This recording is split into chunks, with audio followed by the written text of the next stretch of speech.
Hallelujah. ദൈവനാമം മഹത്വപ്പെടുമാറാകട്ടെ. ദൈവത്തിൻ്റെ സന്നിധി നമുക്ക് ഒന്നിച്ചടുത്ത് വരുവാൻ, ഈ പകൽ ദൈവത്തെ ആരാധിപ്പാനും ദൈവത്തെ സ്തുതിപ്പാനും സർവശക്തനായ ദൈവം നമുക്ക് തന്ന നല്ല ഭാഗ്യത്തെ ഓർത്ത് തിരുമേനിക്ക് നന്ദിയോട് സ്തോത്രം ചെയ്യുന്നു. ആരാധന എന്ന് പറയുന്നത് ദൈവത്തിന് അർപ്പിക്കുന്ന ഒരു യാഗമാണ്. തിരുവചനത്തിൽ പ്രകാരം പറയുന്ന സകല ഭൂവാസികളുമായുള്ളവരെ യഹോവയ്ക്ക് ആർപ്പിടുവിൻ. ദൈവത്തെ സന്തോഷത്തോടെ ആർക്കുവാൻ, ദൈവത്തിന് സന്തോഷത്തോടെ മഹത്വം കൊടുക്കുവാൻ ഈ പകൽ ദൈവസന്നിധി കടന്നു വരിക്കുന്ന ദൈവജനമായിരിക്കുന്ന നാം എല്ലാവരും ആയിരിക്കുന്ന ഇടങ്ങളിൽ ദൈവത്തെ സന്തോഷത്തോടെ സ്തുതിക്കുകയും മഹത്വപ്പെടുത്തുകയും ചെയ്തുകൊണ്ട് മുഴുവൻ മഹത്വം ദൈവത്തിന് അർപ്പിക്കാം. ഇന്നത്തെ ആരാധന വലിയ ദൈവസാന്നിധ്യം വെളിപ്പെട്ട് വരട്ടെ. പരിശുദ്ധാത്മാവിൻ്റെ സാന്നിധ്യം കൃപയും വെളിപ്പെട്ട് വരേണ്ടതിനായി നമുക്കെല്ലാവർക്കും ദൈവസന്നിധി പ്രാർത്ഥനയോടെ ദൈവസന്നിധിയിലായിരിക്കാം. കണ്ണുകളടച്ച് നമുക്കൊരു നിമിഷം ദൈവസന്നിധി പ്രാർത്ഥിച്ച് ഇന്നത്തെ ആരാധനയുടെ അനുഗ്രഹത്തിനുവേണ്ടി നമുക്ക് പ്രാർത്ഥിക്കാം. കർത്താവിൻ്റെ ദാസൻ റോബിൻസൺ മുന്നോട്ട് കടന്നു വന്ന് പ്രാർത്ഥിച്ച് ഇന്നത്തെ ആരാധനയ്ക്ക് വേണ്ടി നമ്മളതിനു വേണ്ടി ലീഡ് ചെയ്യും. പ്രാർത്ഥനയ്ക്ക് വേണ്ടി നമുക്ക് കണ്ണുകളെ ദൈവസന്നിധിയിൽ അടയ്ക്കാം. കർത്താവേ, സ്തോത്രം സ്തോത്രം സ്തോത്രം സ്തോത്രം സ്തോത്രം സ്തോത്രം. മഹാപരിശുദ്ധനും നിത്യനും കാരുണ്യനുമായ ഞങ്ങളുടെ നല്ല സ്വർഗസ്ഥ പിതാവേ, ഈ നല്ല വിശുദ്ധ പ്രഭാതത്തിനായി ഞങ്ങൾ കർത്താവിന് സ്തോത്രം ചെയ്യുന്നപ്പാ. ഒരു വിശുദ്ധ പ്രഭാതം കൂടി കർത്താവിനെ ആരാധിക്കുവാൻ, അങ്ങയെ സ്തുതിക്കുവാൻ, അങ്ങയെ മഹത്വപ്പെടുത്തുവാൻ വലിയവനായ പിതാവെ, അങ്ങ് ഞങ്ങൾക്ക് ഒരുക്കി തന്ന ഈ നല്ല സാവകാശത്തിനായി കർത്താവെ ഞങ്ങൾ അങ്ങേക്ക് സ്തോത്രം ചെയ്യുന്നപ്പാ. സ്തോത്രം. ലോകമെങ്ങും കർത്താവെ ഞങ്ങളെ ആരാധന ശ്രദ്ധിക്കുന്ന, ലോകമെങ്ങും കർത്താവിനെ ആരാധിക്കുന്ന സകല വിശുദ്ധന്മാർക്കുമായി ഞങ്ങൾ ഒരുമിച്ച് പ്രാർത്ഥിച്ച് കർത്താവെ ഈ ആരാധനയെ കർത്താവിൻ്റെ കരങ്ങളിൽ സമർപ്പിച്ച് പ്രാർത്ഥിക്കുന്നു. ആദ്യോടന്തം കർത്താവ് ഈ ആരാധനയെ പരിശുദ്ധാത്മാവ് നിയന്ത്രിക്കണമെന്ന് പ്രാർത്ഥിക്കുന്നു. കർത്താവെ ഹല്ലേലൂയ. ഈ ആരാധന കർത്താവ് ഓൺലൈനായി ശ്രദ്ധിക്കുന്ന ഏവരെയും പിതാവിൻ്റെ കരങ്ങളിൽ സമർപ്പിച്ച് പ്രാർത്ഥിക്കുന്ന കർത്താവെ, ഏവർക്കും ഈ ആരാധന അനുഗ്രഹമായി തരുവാൻ ഞങ്ങൾ ഒരുമിച്ച് പ്രാർത്ഥിക്കുന്ന കർത്താവെ. തുടർന്നുള്ള ശുശ്രൂഷയുടെ ആരാധനയെ കർത്താവെ നല്ല പാട്ടുകൾ പാടി, നല്ല സങ്കീർത്തനങ്ങൾ വായിച്ച് ധ്യാനിച്ച് കർത്താവെ അങ്ങയെ മഹത്വപ്പെടുത്താൻ സഹായിക്കണം. തുടർന്ന് നടക്കുന്ന വചന ശുശ്രൂഷയ്ക്കായി ഞങ്ങൾ പ്രാർത്ഥിക്കുന്നു കർത്താവെ. അങ്ങയുടെ അഭിഷിക്ത ദാസനെ കർത്താവിൻ്റെ കരങ്ങളിൽ സമർപ്പിച്ച് പ്രാർത്ഥിക്കുന്നു. കർത്താവെ സ്തോത്രം. നാവോടും വായോടും കൂടെ ഇരിക്കണമേ കർത്താവെ. വചനം സംസാരിക്കുമ്പോൾ കർത്താവെ അത് ആധികാരികയോടെ സംസാരിക്കുവാൻ, കൃപയോടെ സംസാരിക്കുവാൻ, ആത്മാവിൻ്റെ നിറവിൽ സംസാരിക്കുവാൻ സ്വർഗം നിന്റെ ദാസനെ അഭിഷേകം ചെയ്യണമെന്ന് പ്രാർത്ഥിക്കുന്നു കർത്താവെ. ഇന്ന് പകൽക്കാലം ഹല്ലേലൂയ നിന്റെ ദാസനെ അങ്ങ് ശക്തീകരിക്കാൻ പോകുന്നതിനായി ഞങ്ങൾ കർത്താവിനെ സ്തുതിക്കുന്നു കർത്താവെ. പാടി ആരാധിക്കുമ്പോൾ വലിയ വിടുതൽ വ്യാപരിക്കുവാൻ, വലിയ ദൈവ മഹത്വം ഹല്ലേലൂയ ആമേൻ കർത്താവ് ഇറങ്ങുവാൻ ഞങ്ങൾ പ്രാർത്ഥിക്കുന്നു. ഈ ആലയം മുഴുവനും ദൈവത്തിൻ്റെ സാന്നിധ്യം കൊണ്ട്, ദൈവത്തിൻ്റെ വലിയ കൃപ കൊണ്ട് നിറയപ്പെടുവാൻ ഞങ്ങൾ പ്രാർത്ഥിക്കുന്നു കർത്താവെ. തുടർന്നുള്ള ശുശ്രൂഷ കർത്താവിൻ്റെ കരങ്ങളിൽ ഏൽപ്പിക്കുന്നു. ഒരുമിച്ച് കർത്താവ് ഞങ്ങളെ മാനിക്കണം കർത്താവെ. തിരുക്കരങ്ങളിൽ ഏൽപ്പിക്കുന്നു. മുഴുവൻ മഹത്വവും പിതാവ് എടുക്കണം. വരവിനായി ഞങ്ങൾ ഒരുക്കണം. യേശു ക്രിസ്തുവിന്റെ നാമത്തിലടിയും താഴ്മയായി പ്രാർത്ഥിക്കുന്നു. കൃപ നീ കേൾക്കണമേ സ്വർഗസ്ഥ നല്ല പിതാവേ. ആമേൻ ആമേൻ. ഹല്ലേലൂയ. Praise the Lord. കർത്താവിൻ്റെ വിലയേറിയ നാമം വീണ്ടും മഹത്വപ്പെടുമാറാകട്ടെ. ഒരു പ്രഭാതം കൂടി ദൈവം നമുക്ക് വീണ്ടും ദാനമായി ആരാധനയ്ക്ക് വേണ്ടി തന്നതുകൊണ്ട് സകല മഹത്വവും സകല ബഹുമാനവും കർത്താവായ യേശുവിന് അർപ്പിക്കുന്നു. കഴിഞ്ഞ ഏതാനും ഞായറാഴ്ചകളായി നമുക്ക് ആലയത്തിൽ കൂടി വന്ന് ആരാധിപ്പാൻ സാഹചര്യം നമ്മളെ അനുവദിക്കുന്നില്ല. എങ്കിലും 2-3 പേര് എൻ്റെ നാമത്തിൽ എവിടെ കൂടി വന്നാലും അവിടെ നടുവിൽ വരാമെന്ന് പറഞ്ഞ ആ കർത്താവ് നമ്മുടെ നടുവിലുണ്ട്. നാം ആയിരിക്കുന്ന ഇടത്ത് അവൻ്റെ സാന്നിധ്യം നമ്മൾ അനുഭവിക്കുന്നു. പത്മോസിൽ യോഹന്നാൻ അനുഭവിച്ച ആ ദൈവ സാന്നിധ്യം, മരുഭൂമിയിൽ ഹാഗാർ അനുഭവിച്ച ആ ദൈവ സാന്നിധ്യം, ദമസ്കോസിന്റെ പടിവാതിക്കൽ ശൗൽ അനുഭവിച്ച ആ ദൈവമഹത്വം നാം ആയിരിക്കുന്നിടത്ത് നമുക്കൊരുമിച്ച് അവനെ അനുഭവത്തിൽ ആരാധിപ്പാൻ ദൈവം കൃപ ചെയ്യട്ടെ. നമ്മുടെ ഓരോ സ്തുതിയും ഒരു സ്തോത്രവും ഊനമില്ലാത്ത ആരാധനയായി മാറട്ടെ.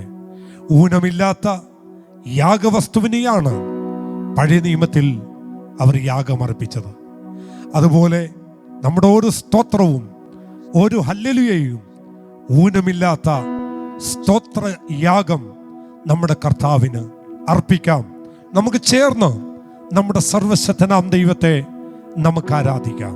നാം ആയിരിക്കുന്നത് നമ്മുടെ പണം കൊണ്ടല്ല, നാം ആയിരിക്കുന്നത് നമ്മുടെ ബലം കൊണ്ടോ, നാം കഴിക്കുന്ന ആഹാരം കൊണ്ടോ, നാം വാങ്ങിച്ചു കഴിക്കുന്ന മരുന്നിൻ്റെ കേമം കൊണ്ടോ അല്ല നാം നിൽക്കുന്നത്. ഏത് ഉന്നതനും ഏത് ഭക്തനും ഏത് വലിയവനും ഏത് സ്റ്റേജിൽ കയറിയാലും അവന് പറയാൻ കഴിയുന്ന 2 വാക്കുകളുണ്ട്.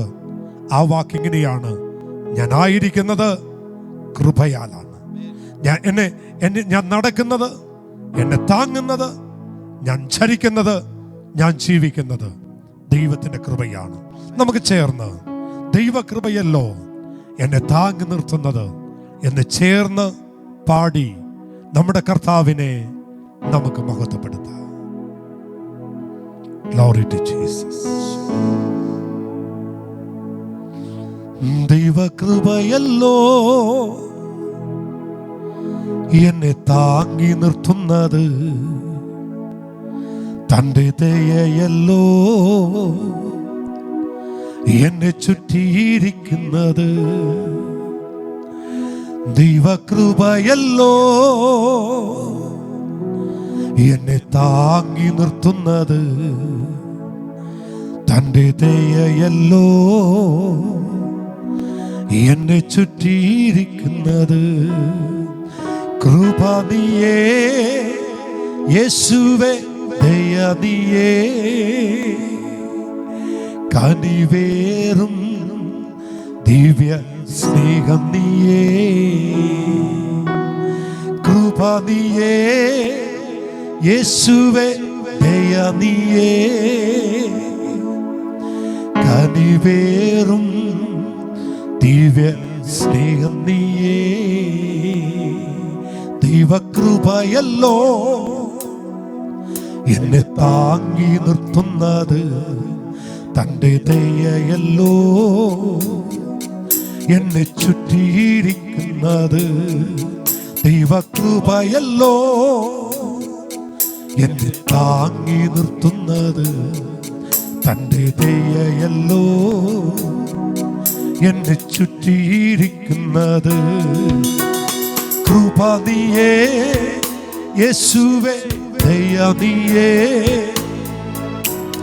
കനിവേറും ദിവ്യ സ്നേഹം നീയേ. അപ്പാ കൃപ നീയേ യേശുവേ, ദയ നീയേ, കനിവേറും ദിവ്യ സ്നേഹം നീയേ. ലോകം തളർത്തിയ നേരങ്ങളിലെല്ലാം എന്നെ തേടിയെത്തി സൗഖ്യം നീയല്ലോ. ലോകം തളർത്തിയ നേരങ്ങളിലെല്ലാം എന്നെ തേടിയെത്തിയ സൗഖ്യം നീയല്ലോ. കൃപ നീയേ യേശുവേ, ദയ നീയേ, കനിവേറും ദിവ്യ സ്നേഹം നീയേ. ചേർന്ന് പറ. കൃപ നീയേ യേശുവേ, ദയ നീയേ, കനിവേറും ദിവ്യ സ്നേഹം നീയേ. ദൈവകൃപയല്ലോ എന്നെ താങ്ങി നിർത്തുന്നത്, തൻ്റെ ദയയല്ലോ എന്നെ ചുറ്റിയിരിക്കുന്നത്. ദൈവകൃപയല്ലോ എന്നെ താങ്ങി നിർത്തുന്നത്, തൻ്റെ ദയയല്ലോ എന്നെ ചുറ്റിയിരിക്കുന്നത്. കൃപ നീയേ യേശുവേ, ദയ നീയേ, കനിവേറും ദിവ്യ സ്നേഹം നീയേ. ആ യേശുവെ നോക്കി പറ. കൃപ നീയേ യേശുവേ, കനിവേറും ദിവ്യ സ്നേഹം നീയേ. നിന്ദിക്കപ്പെട്ട സ്ഥാനങ്ങളിലെല്ലാം സ്നേഹസാന്ത്വനമായി അണഞ്ഞ യേശുനാഥാ. നിന്ദിക്കപ്പെട്ട സ്ഥാനങ്ങളിലെല്ലാം സ്നേഹസാന്ത്വനമായി അണഞ്ഞ യേശുനാഥാ. കൃപ നീയേ, കൃപ നീയേ യേശുവേ ദയ നീയേ കനിവേറും ദിവ്യ സ്നേഹം നീയേ യേശുവേ കൃപ നീയേ യേശുവേ ദയ നീയേ അപ്പാ കനിവേറും ദിവ്യ സ്നേഹം കൃപ നീയേ ചേർന്നോ കൃപ നീയേ യേശുവേ ദയ നീയേ കനിവേറും ദിവ്യ സ്നേഹം നീയേ കർത്തൃസേവയിൽ പാതയിലല്ല എന്നെ മാനിച്ചുയർത്തിയ ദിവ്യ സ്നേഹം നീ കർത്തൃസേവയിൽ പാതയിലല്ല എന്നെ മാനിച്ചുയർത്തി ദിവ്യ സ്നേഹം നീ കൃപ നീയേ യേശുവേ ദയ നീയേ കനിവേറും ദിവ്യ സ്നേഹം നീയേ ഒരുമിച്ച് ചേർന്ന് പറയാം കൃപ നീയേ യേശുവേ ദയ നീയേ കനിവേറും ദിവ്യ സ്നേഹം നീയേ ദൈവകൃപയല്ലോ എന്നെ താങ്ങി നിർത്തുന്നത് തന്റെ ദയയല്ലോ എന്നെ ചുറ്റിയിരിക്കുന്നത് ദൈവകൃപയല്ലോ എന്നെ താങ്ങി നിർത്തുന്നത് തന്റെ ദയയല്ലോ എന്നെ ചുറ്റിയിരിക്കുന്നത് കൃപ നീയേ യേശുവേ ദയ നീയേ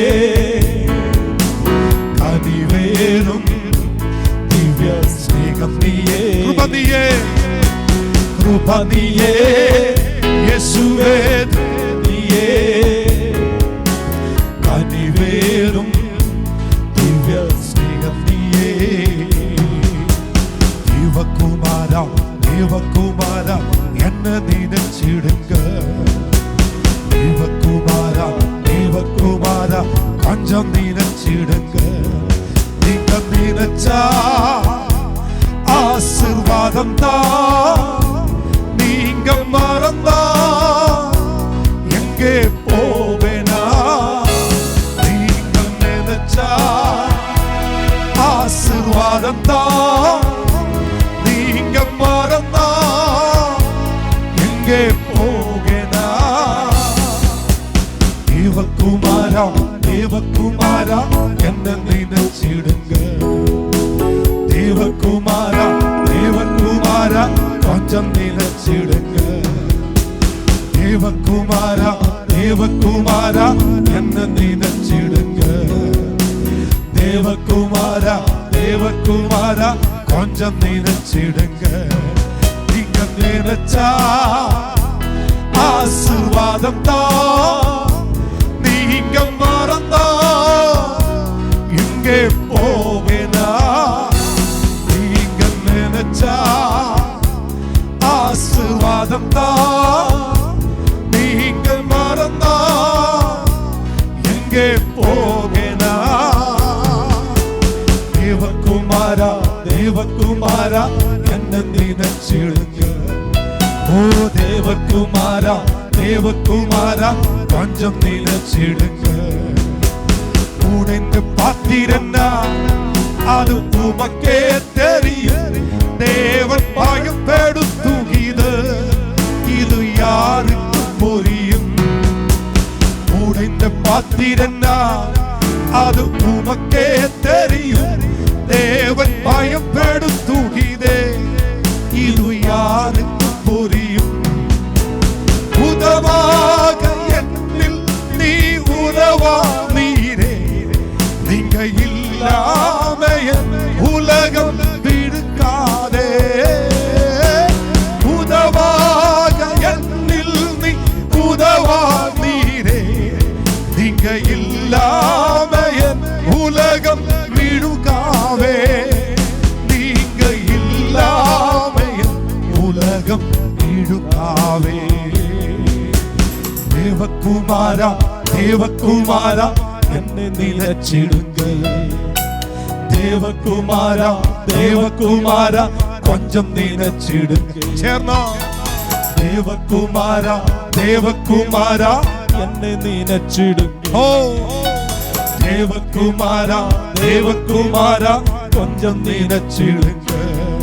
നീക നനച്ച ആശീർവാദം താ, நீங்க மறந்தா எங்கே போகனா, நீங்க நினைச்சா ஆசீர்வாதம் தான், நீங்க மறந்தா எங்கே போகனா. தேவகுமாரா தேவகுமாரா என்னை நினைச்சிடுங்க. தேவகுமாரா தேவகுமாரா கொஞ்சம் நினைச்சிடுங்க. உன்னை மறந்து வாழ்ந்தவண்ணா அது உமக்கே தெரியும். உண்மை மறுதலித்தவண்ணா அது உலகே அறியும். உண்மை மறந்து வாழ்ந்தவண்ணா அது உமக்கே தெரியும். உண்மை மறுதலித்தவண்ணா அது உலகே அறியும்.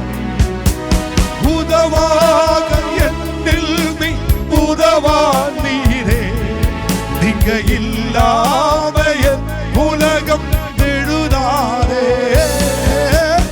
உதவாக என்னில் நீ உதவா நீரே, நீங்க இல்லாம என் உலகம் விழுகாவே. நீங்க இல்லாம என் உலகம் விழுகாவே. தேவகுமாரா தேவகுமாரா என்னை நினைச்சிடுங்க. தேவகுமாரா தேவகுமாரா கொஞ்சம் நினைச்சிடுங்க. ஓ தேவகுமாரா தேவகுமாரா என்னை நினைச்சிடுங்க. தேவகுமாரா தேவகுமாரா கொஞ்சம் நினைச்சிடுங்க. கிருபா நீயே യേശുവേ, ദയ നീയേ, കനിവേറും ദിവ്യ സ്നേഹം നീയേ. കൃപ നീയേ യേശുവേ, ദയ നീയേ, കനിവേറും ദിവ്യ സ്നേഹം നീയേ. കൃപ നീയേ, കൃപ നീയേ യേശുവേ, ദയ നീയേ, കനിവേറും ദിവ്യ സ്നേഹം നീയേ. ഇവ കൃപയല്ലോ എന്നെ താങ്ങി നിർത്തുന്നത്, തന്റെ ദയയല്ലോ എന്നെ ചുറ്റിയിരിക്കുന്നത്. ദൈവ കൃപയല്ലോ എന്നെ താങ്ങി നിർത്തുന്നത്, തന്റെ ദയയല്ലോ എന്നെ ചുറ്റിയിരിക്കുന്നത്.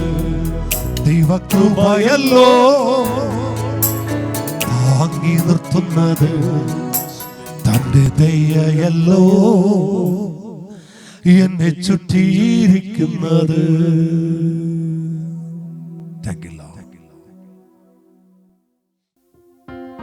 Praise the Lord. Hallelujah. വീണ്ടും നമുക്ക് നമ്മുടെ കർത്താവിനെ കരങ്ങളടിച്ച് കർത്താവിനെ നമുക്ക് വീണ്ടും മഹത്വപ്പെടുത്താം.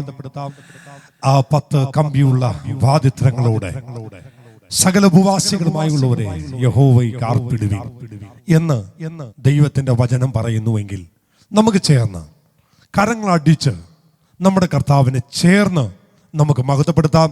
യേശു മഹോന്നതനെ വേഗം കാണാം. മൽപ്രേമകാന്തനെ നമ്മുടെ കർത്താവ് വരാൻ സമയമായി. നാം സ്നേഹിക്കുന്ന നമ്മുടെ പ്രാണപ്രിയനായ കർത്താവിനെ എത്രയും പെട്ടെന്ന് കാണാമെന്നുള്ള വിശ്വാസത്തോടെ പ്രത്യാശയോടെ നമുക്ക് അവനെ ചേർന്ന് ആരാധിക്കാം. ഹല്ലേലൂയ. Thank you Lord.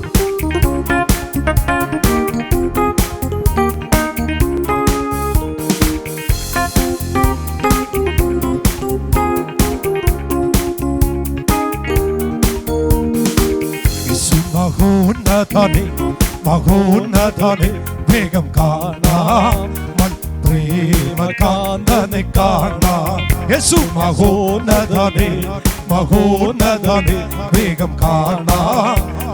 പ്രേമകാന്തനെ കാണാം. സുന്ദര രൂപനെ ഞാൻ ഈ മേഘം വാതിൽ വേഗം കാണാം. പ്രേമകാന്തനെ കാണാൻ സുന്ദര രൂപനെ ഞാൻ ഈ മേഘമതിൽ വേഗം കാണാൻ പ്രേമകാന്തനെ കാണാൻ കഷ്ടതയേറെ സഹിച്ചവരും കല്ലേറടിയിടി കൊണ്ടു മരിച്ചവരന്ന് മശിഹായോട് വാഴുമ നാട്ടിൽ കഷ്ടതയേറെ സഹിച്ചവരും കല്ലേറടിയിടി കൊണ്ടു മരിച്ചവരന്ന് മശിഹായോട് വാഴുമ നാട്ടിൽ യേശു മഹോന്നതനെ മഹോന്നതനെ വേഗം കാണാൻ പ്രേമകാന്തനെ കാണാൻ യേശു മഹോന്നതനെ മഹോന്നതനെ വേഗം കാണാൻ പ്രേമകാന്തനെ കാണാൻ പൊന്മണി മാലയവൻ എനിക്കു തരും സുപ്രവസ്ത്രം നാഥനെ ധരിപ്പിക്കുമെന്ന് പൊന്മണി മാലയവൻ എനിക്കു തരും സുപ്രവസ്ത്രം നാഥനെ ധരിപ്പിക്കുമെന്ന് കണ്ണുനീരാകെ ഒഴിഞ്ഞിടുമേ 1000 ആണ്ടു വസിക്കും അവരുടെ നാട്ടിൽ എനിക്കാ ഒരുക്കിയ വീട്ടിൽ കണ്ണുനീരാകെ ഒഴിഞ്ഞിടുമേ 1000 ആണ്ടു വസിക്കും അവരുടെ നാട്ടിൽ എനിക്കാ ഒരുക്കിയ വീട്ടിൽ യേശു മഹോന്നതനെ മഹോന്നതനെ വേഗം കാണാൻ പ്രേമകാന്തനെ കാണാൻ യേശു മഹോന്നതനെ മഹോന്നതനെ വേഗം കാണാൻ പ്രേമകാന്തനെ കാണാൻ പകലില്ലവിടെ പ്രശോഭിതമായൊരു നാട് 4 ജീവികൾ പാടും അവിടെ പകലില്ലവിടെ പ്രശോഭിതമായൊരു നാട് 4 ജീവികൾ പാടും അവിടെ ജീവജല നദി ഉണ്ടവിടെ ജീവമരങ്ങളുമായി നിലകൊണ്ടൊരു ദേശം നല്ലൊരു ഭൂവനദേശം ജീവജല നദി ഉണ്ടവിടെ ജീവമരങ്ങളുമായി നിലകൊണ്ടൊരു ദേശം നല്ലൊരു ഭൂവനദേശം യേശു മഹോന്നതനെ മഹോന്നതനെ വേഗം കാണാൻ പ്രേമകാന്തനെ കാണാൻ യേശു മഹോന്നതനെ മഹോന്നതനെ വേഗം കാണാൻ പ്രേമകാന്തനെ കാണാൻ സുന്ദര രൂപനെ ഞാൻ ഈ മേഘമതിൽ വേഗം കാണാൻ പ്രേമകാന്തനെ കാണാൻ സുന്ദര രൂപനെ ഞാൻ ഈ മേഘമതിൽ വേഗം കാണാൻ പ്രേമകാന്തനെ കാണാൻ കഷ്ടതയേറെ സഹിച്ചവരും കല്ലേറടിയിടി കൊണ്ടു മരിച്ചവരന്ന് മശിഹായോട് വാഴുമ നാട്ടിൽ കഷ്ടതയേറെ സഹിച്ചവരും കല്ലേറടിയിടി കൊണ്ടു മരിച്ചവരന്ന് മശിഹായോട് വാഴുമ നാട്ടിൽ യേശു മഹോന്നതനെ മഹോന്നതനെ വേഗം കാണാൻ പ്രേമകാന്തനെ കാണാൻ യേശു മഹോന്നതനെ മഹോന്നതനെ വേഗം കാണാൻ പ്രേമകാന്തനെ കാണാൻ പൊന്മണി മാലയവൻ എനിക്കു തരും സുപ്രവസ്ത്രം നാഥനെ ധരിപ്പിക്കുമെന്ന് പൊന്മണി മാലയവൻ എനിക്കു തരും സുപ്രവസ്ത്രം നാഥനെ ധരിപ്പിക്കുമെന്ന് കണ്ണുനീരാകെ ഒഴിഞ്ഞിടുമേ 1000 ആണ്ടു വസിക്കും അവനുടെ നാട്ടിൽ എനിക്കായി ഒരുക്കിയ വീട്ടിൽ കണ്ണുനീരാകെ ഒഴിഞ്ഞിടുമേ 1000 ആയിരമാണ്ടു വസിക്കുമവനുടെ നാട്ടിൽ എനിക്കായി ഒരുക്കിയ വീട്ടിൽ യേശു മഹോന്നതനേ മഹോന്നതനേ വേഗം കാണാം പ്രേമകാന്തനെ കാണാം യേശു മഹോന്നതനേ മഹോന്നതനേ വേഗം കാണാം പ്രേമകാന്തനെ കാണാം പകലില്ലവിടെ പ്രശോഭിതമായൊരു നാട് നാലു ജീവികൾ പാടും അവിടെ പകലില്ലവിടെ പ്രശോഭിതമായൊരു നാട് നാലു ജീവികൾ പാടും അവിടെ ജീവജല നദിയുണ്ടവിടെ ജീവമരങ്ങളുമായി നിലകൊണ്ടൊരു ദേശം നല്ലൊരു ഭൂവനദേശം ജീവജല നദിയുണ്ടവിടെ ജീവമരങ്ങളുമായി നിലകൊണ്ടൊരു ദേശം നല്ലൊരു ഭൂവനദേശം യേശു മഹോന്നതനേ മഹോന്നതനേ വേഗം കാണാം നൽ പ്രേമകാന്തനെ കാണാം യേശു മഹോന്നതനേ മഹോന്നതനേ വേഗം കാണാം നൽ പ്രേമകാന്തനെ കാണാം ഹല്ലേലൂയാ ഹല്ലേലൂയാ ആരാധന സ്തുതി രാജാവിന് ഹല്ലേലൂയാ ഹല്ലേലൂയാ ആരാധന സ്തുതി രാജാവിന്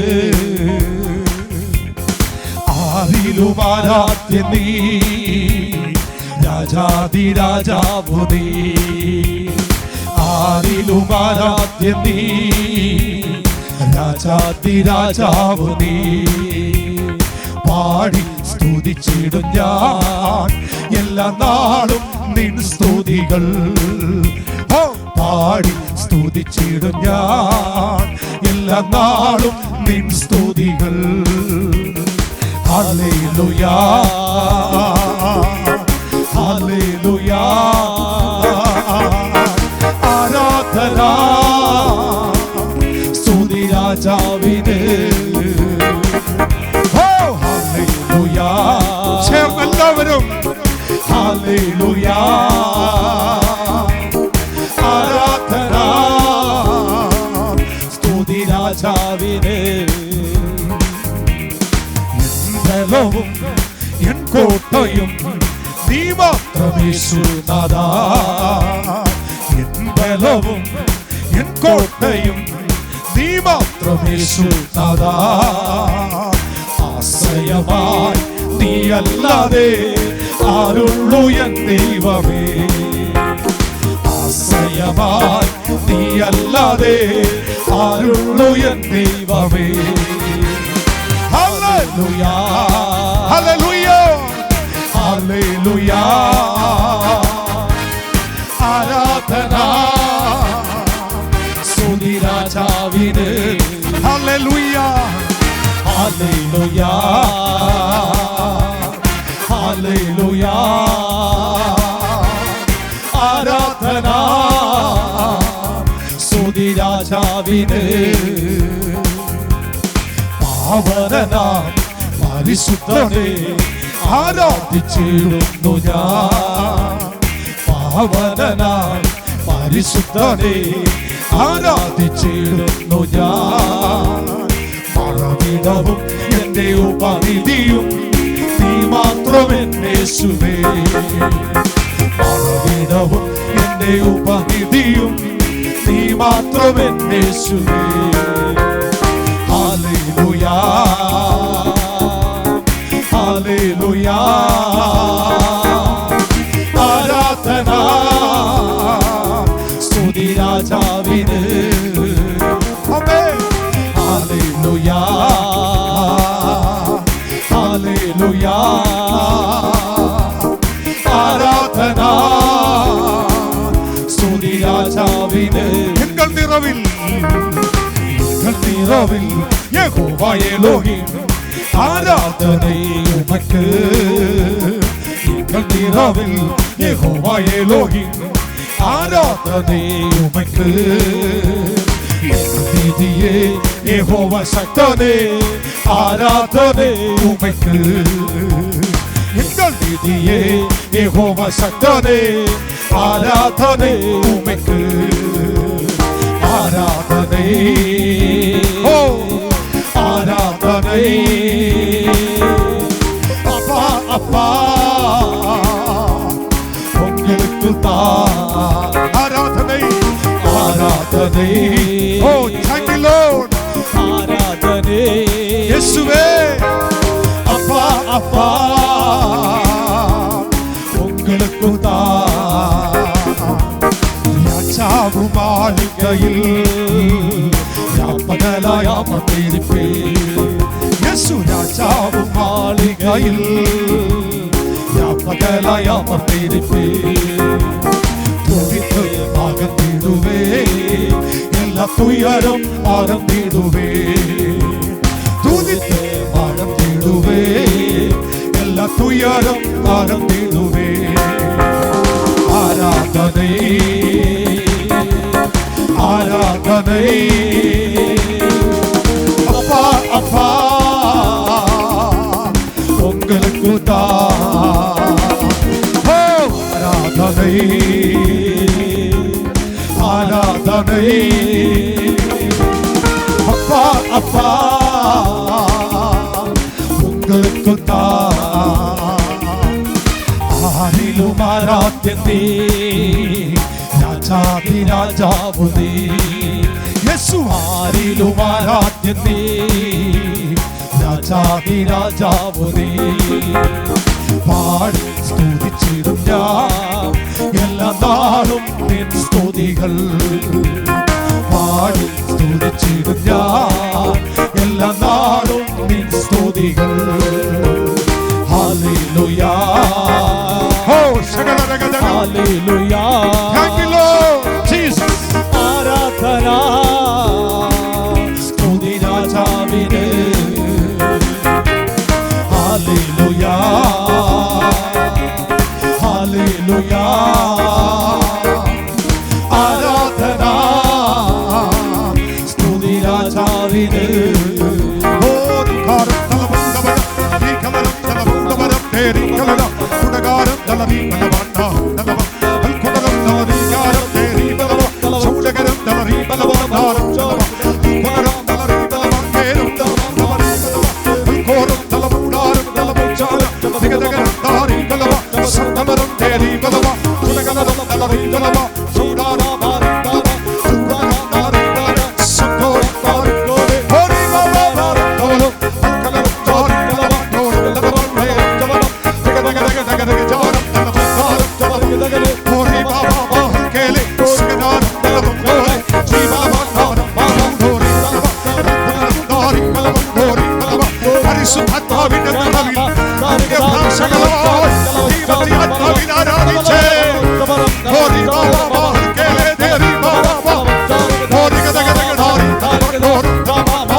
അന്യഭാഷയിൽ സംസാരിക്കുന്നവൻ മനുഷ്യരോടല്ല ദൈവത്തോടത്തിന് സംസാരിക്കുന്നത്.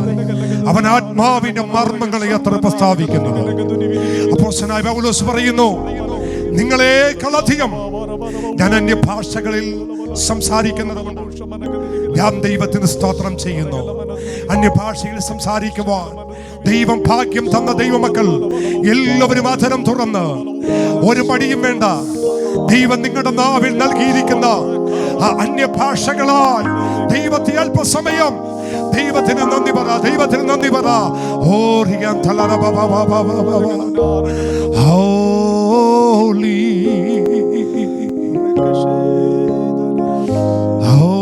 Holy, holy, holy.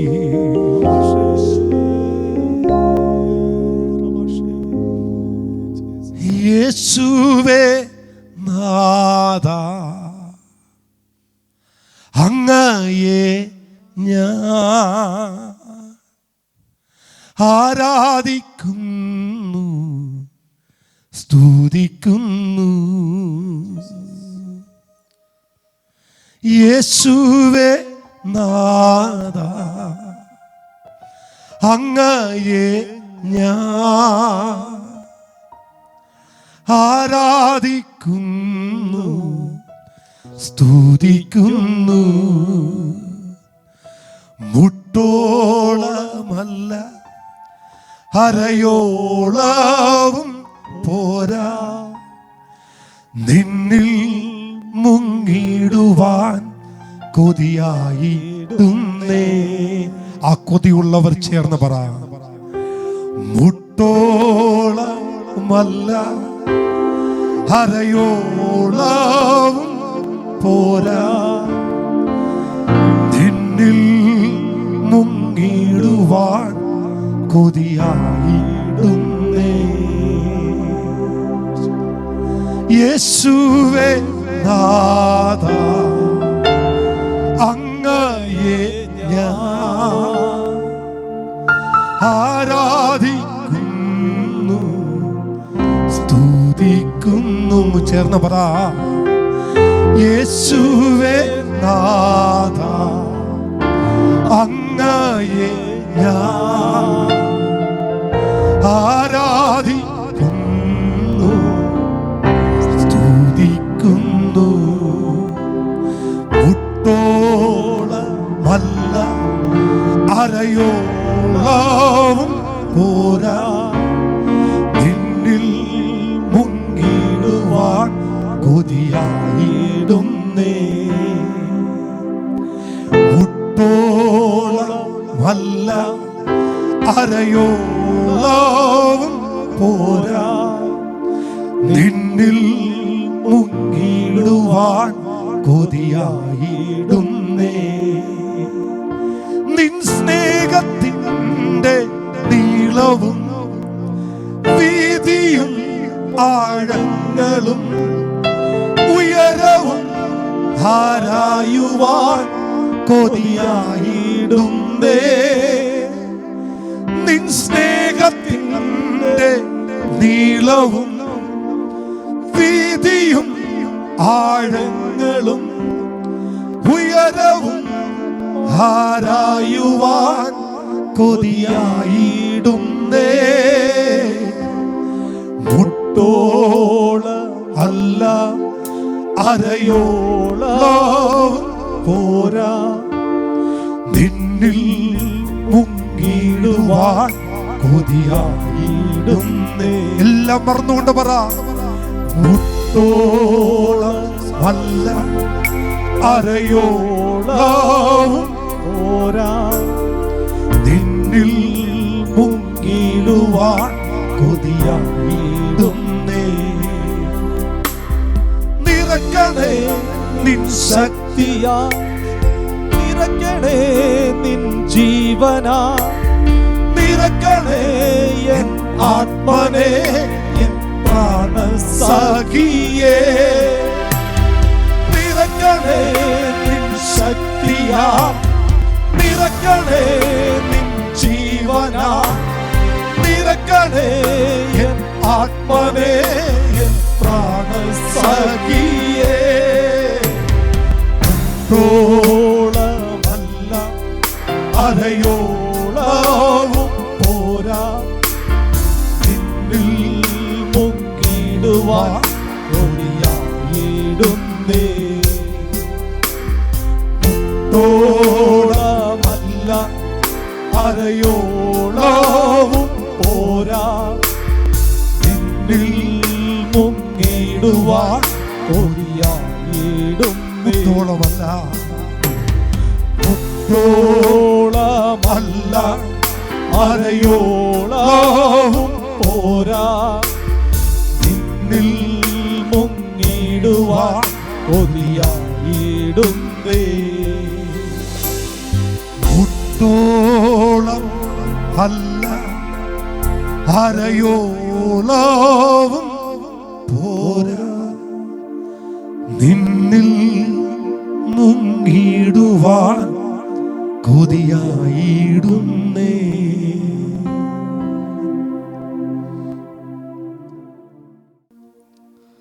ദൈവത്തിൻ്റെ പരിശുദ്ധ നാമം വാഴ്ത്തപ്പെടുമാറാകട്ടെ.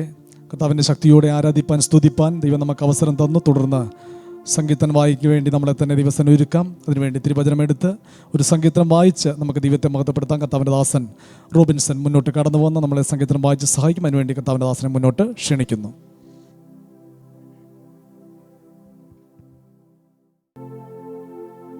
നമുക്ക് ബൈബിൾ എല്ലാവരും തുറന്ന് 34-ാം സങ്കീർത്തനം നമുക്ക് ഒരുമിച്ച് ചേർന്ന് വായിച്ച് നമ്മുടെ പിതാവിനെ മഹത്വപ്പെടുത്താം.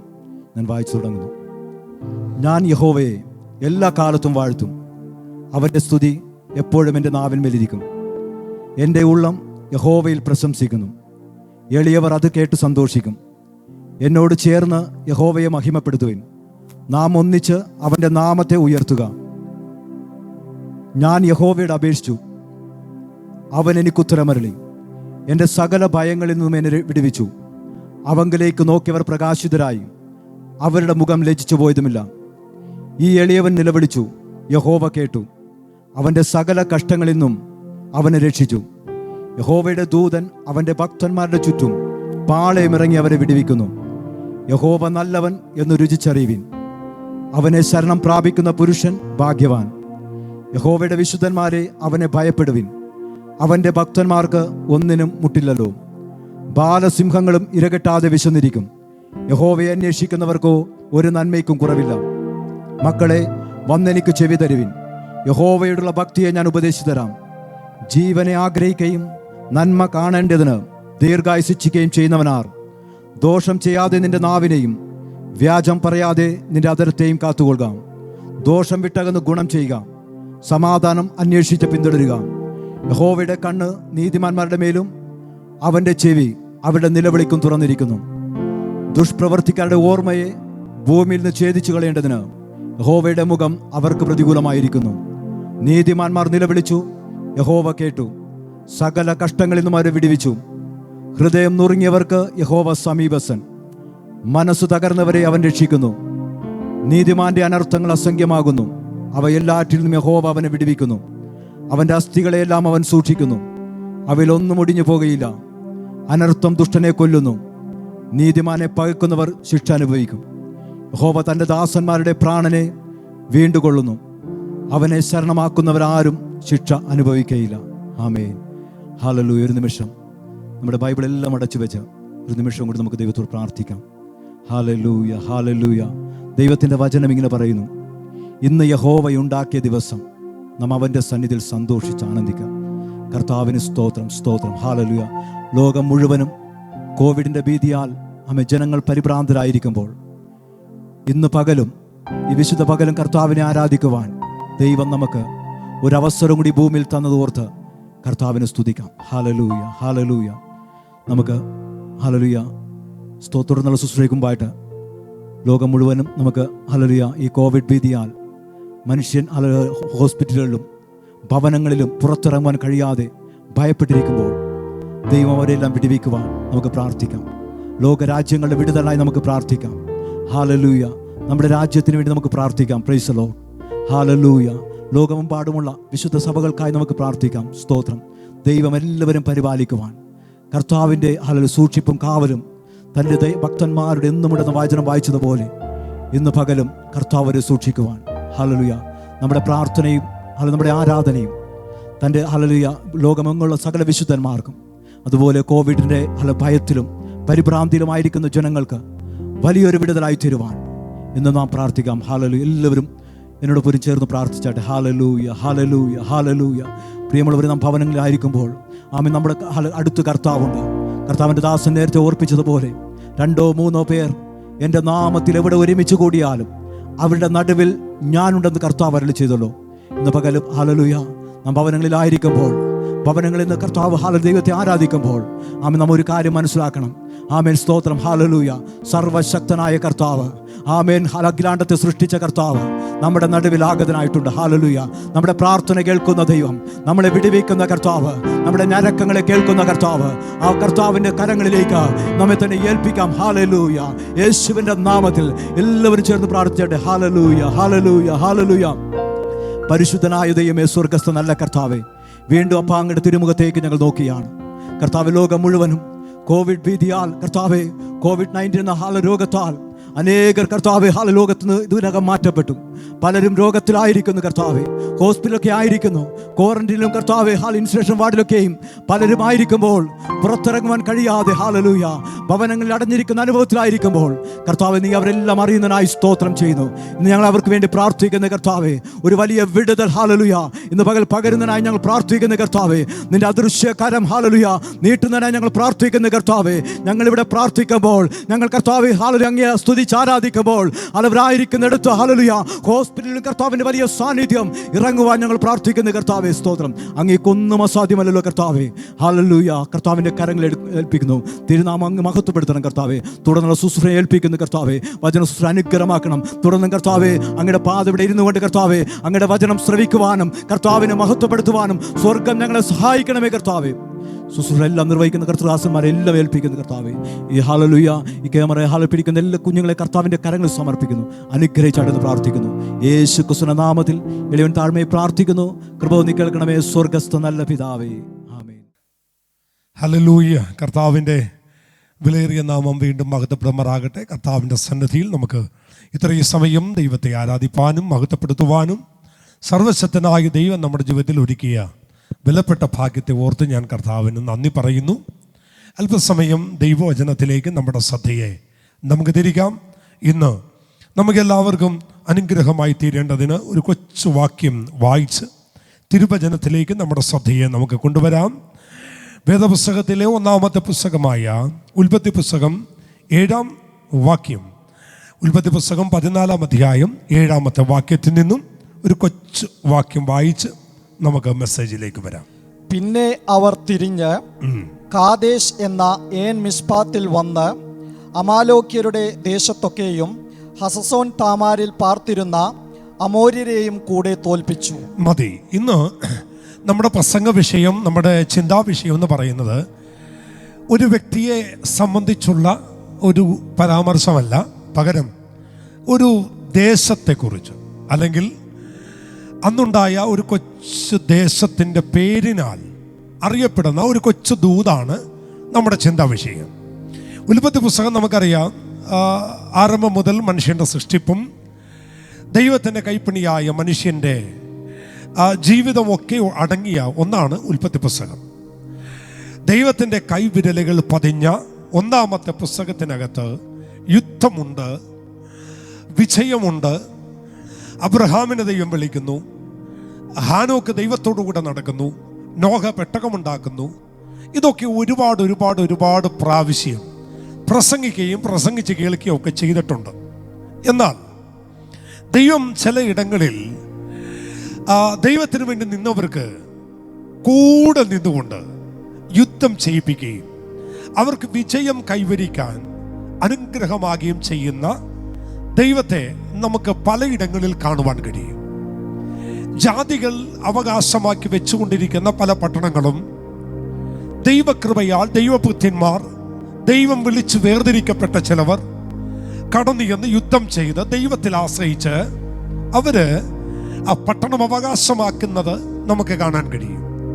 നമുക്ക് അറിയാം, അബ്രഹാമിന് ദൈവം വാഗ്ദത്തം കൊടുക്കുമ്പോൾ നിന്റെ സന്തതി കനാനിൽ ചെല്ലുമെന്നും ഞാൻ അവർക്ക് അവകാശമായി കൊടുക്കും എന്നൊക്കെ പറയുമ്പോൾ, ആ കനാൻ എന്ന് പറയുന്ന ദേശം ജാതികളുടെ കയ്യിൽ ഇരിക്കുമ്പോൾ ജാതികളെ, കനാന്യരെ, യബൂസിയരെ അവിടുന്ന് ദൈവം മാറ്റിയിട്ടാണ് ഇസ്രായേൽ മക്കൾക്ക് ആ ദേശം കൈവശമായി കൊടുക്കുന്നത്. അതുപോലെ ജാതികളുടെ പല പട്ടണങ്ങളും ദൈവം അങ്ങനെയുള്ള ഒരുപാട് പേർക്ക് അവകാശമായി കൊടുത്തിട്ടുണ്ട്. അതിൻ്റെ ഒരു ചരിത്രമാണ് നമ്മൾ വായിക്കുന്നത്. നമ്മളിവിടെ വായിച്ചു, ഹസസോൻ താമാർ എന്ന് പറയുന്ന ഒരു പട്ടണത്തിൻ്റെ പേരാണ് ഹസസോൻ താമാർ. ഹസസോൻ താമാർ എന്ന് പറയുന്ന പട്ടണം നമുക്കറിയാം, കൽദയ പട്ടണം, മെസപ്പൊത്തോമിയ, ഹാരാൻ, ഊര് എന്നൊക്കെയുള്ള പേരുകൾ അറിയപ്പെടുന്ന ഒരു കൊച്ചു പട്ടണമാണ്. ഈ പട്ടണത്തിൽ അധിവസിച്ചുകൊണ്ടിരുന്നത് ജാതികളായ, വിഗ്രഹ സേവയുള്ള, ആഭിചാരമുള്ള, മന്ത്രവാദ ശക്തികളുള്ള, ചുരുക്കി പറഞ്ഞാൽ പൈശാചിക മണ്ഡലങ്ങളെ കുട്ടികുത്തി വാഴുന്ന ഒരു സ്ഥലമായിരുന്നു ഈ ഹസസോൻ താമാർ എന്ന് പറയുന്ന പട്ടണം. ജാതികളുടെ പട്ടണമാണ്. പിൽക്കാലത്ത് ഈ പട്ടണം ദൈവം ഒരു കൂട്ടർക്ക് അവകാശമായി കൊടുത്തു, ഒരു വ്യക്തികൾക്ക് അവകാശമായി കൊടുത്തു. ആർക്കാണ് എന്ന് നോക്കണമെങ്കിൽ നിങ്ങൾ ജോഷുവ 15-ാം അധ്യായം 20-ാം വാക്യം വായിക്കണം. ജോഷുവയുടെ പുസ്തകം 15-ാം അധ്യായം 20-ാമത്തെ വാക്യത്തിലേക്ക് വരാം.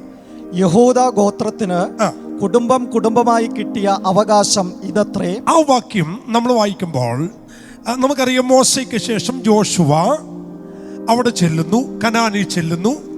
ജോഷുവ ചീട്ടിട്ടും ചരട് പിടിച്ചും കനാൻ ദേശം അളന്നു കൊടുക്കുന്നു. രണ്ട് രീതിയിലാണ് അവർക്ക് സ്ഥലം അളന്നു കൊടുത്തത്. ഒന്ന്, ചീട്ടിട്ട് കൊടുത്തു. രണ്ട്, അളന്നു കൊടുത്തു. അതുകൊണ്ടാണ് അളവ് നൂൽ മനോഹര ദേശത്ത് വീണിരിക്കുന്നു എന്നുള്ള വാക്യമൊക്കെ വന്നത്. അളന്നും കൊടുത്തു, ചീട്ടിട്ടും കൊടുത്തു. ജോഷുവയാണ് ആ സ്ഥലം കൊടുത്തത്. അങ്ങനെ പട്ടണങ്ങൾ വീതിച്ചു കൊടുക്കുമ്പോൾ യഹൂദയ്ക്ക് കൊടുത്ത സ്ഥലം, അതിൻ്റെ ലിസ്റ്റാണ് 15-ാം അധ്യായം. ആ യഹൂദക്ക് കൊടുത്ത സ്ഥലം ഏതായിരുന്നു എന്ന് ഒന്ന് ശ്രദ്ധിച്ചിട്ട് നമുക്ക് അടുത്ത വാക്യത്തിൽ വരാം. 15-ാം അധ്യായം 62-ാമത്തെ വാക്യം. മരുഭൂമിയിൽ ബേത് അരാബ, മിദീൻ, സെഖാഖ, നിബ്ഷാൻ, ഈർ ഹമേലഹ്, ഏൻഗദി എന്നിങ്ങനെ 6 പട്ടണങ്ങളും അവയുടെ ഗ്രാമങ്ങളും. മതി. അതിന് ഒടുവിൽ 15-ാം അധ്യായത്തിന്റെ 62-ാം വാക്യത്തിൽ വരുമ്പോൾ അവിടെ മരുഭൂമിയും തുടർന്നുള്ള ചില പേരുകൾ അടങ്ങുന്ന ചില പട്ടണങ്ങളും പുൽപ്പുറങ്ങളും യഹൂദയ്ക്ക് അവകാശമായി കൊടുക്കുകയാണ്. നിങ്ങൾ എന്നോടൊപ്പം ആരംഭത്തിൽ ഒന്ന് ശ്രദ്ധിച്ചു വരണം, ഒടുവിൽ നമുക്ക് അതൂതിലേക്ക് വരാം. ഇവിടെ കൊടുത്ത സ്ഥലത്തിന്റെ ഒടുവിലത്തൊരു പേര് ഇപ്പോൾ മാഷ് വായിച്ചു. അവിടെ ഇങ്ങനെയാണ് വായിക്കുന്നത്: ഏൻഗദി എന്ന പട്ടണവും. നമ്മൾ ആദ്യം വായിച്ചത് അസസോൻ താമാർ എന്ന് പറയുന്ന ജാതികളുടെ പട്ടണം. പിന്നത്തേതിൽ ജോഷുവയ്ക്ക് സ്ഥലം അളന്നു കൊടുത്തപ്പോൾ, അല്ലെ ജോഷുവ അളന്നു കൊടുത്തപ്പോൾ യഹൂദക്ക് അളന്നു കൊടുത്ത സ്ഥലത്തിന്റെ ഒടുവിലത്തെ 15-ാം അധ്യായം 62-ാം വാക്യത്തിൽ ആ സ്ഥലത്തിന് മറ്റൊരു പേര് വന്നിട്ടുണ്ട്, ഏൻഗദി എന്ന് പറയുന്ന ഒരു സ്ഥലം. വാസ്തവത്തിൽ ഈ ഏൻഗദി എന്ന് പറയുന്ന പേരും തുടക്കത്തിൽ ഞാൻ വായിച്ച 14-ാം അധ്യായം 7-ാം വാക്യത്തിലെ അസസോൻ താമാറും രണ്ടും ഒന്ന് തന്നെയാണ്. ഒരേ പേരിനാൽ അറിയപ്പെടുന്ന, അല്ലെങ്കിൽ ഒരു സ്ഥലത്തിൽ 2 പേരിനാൽ അറിയപ്പെടുന്നു. അസസോൻ താമാറും ഏൻഗദിയും രണ്ടും ഒന്ന് തന്നെയാണ്. അപ്പോൾ തന്നെ അറിയണം, അത് ജാതികളുടെ പട്ടണമാണ്. ആഭിചാരവും മന്ത്രവാദവും ക്ഷുദ്രവും പൈശാചിക മണ്ഡലങ്ങളും നിറഞ്ഞ പട്ടണമാണ്.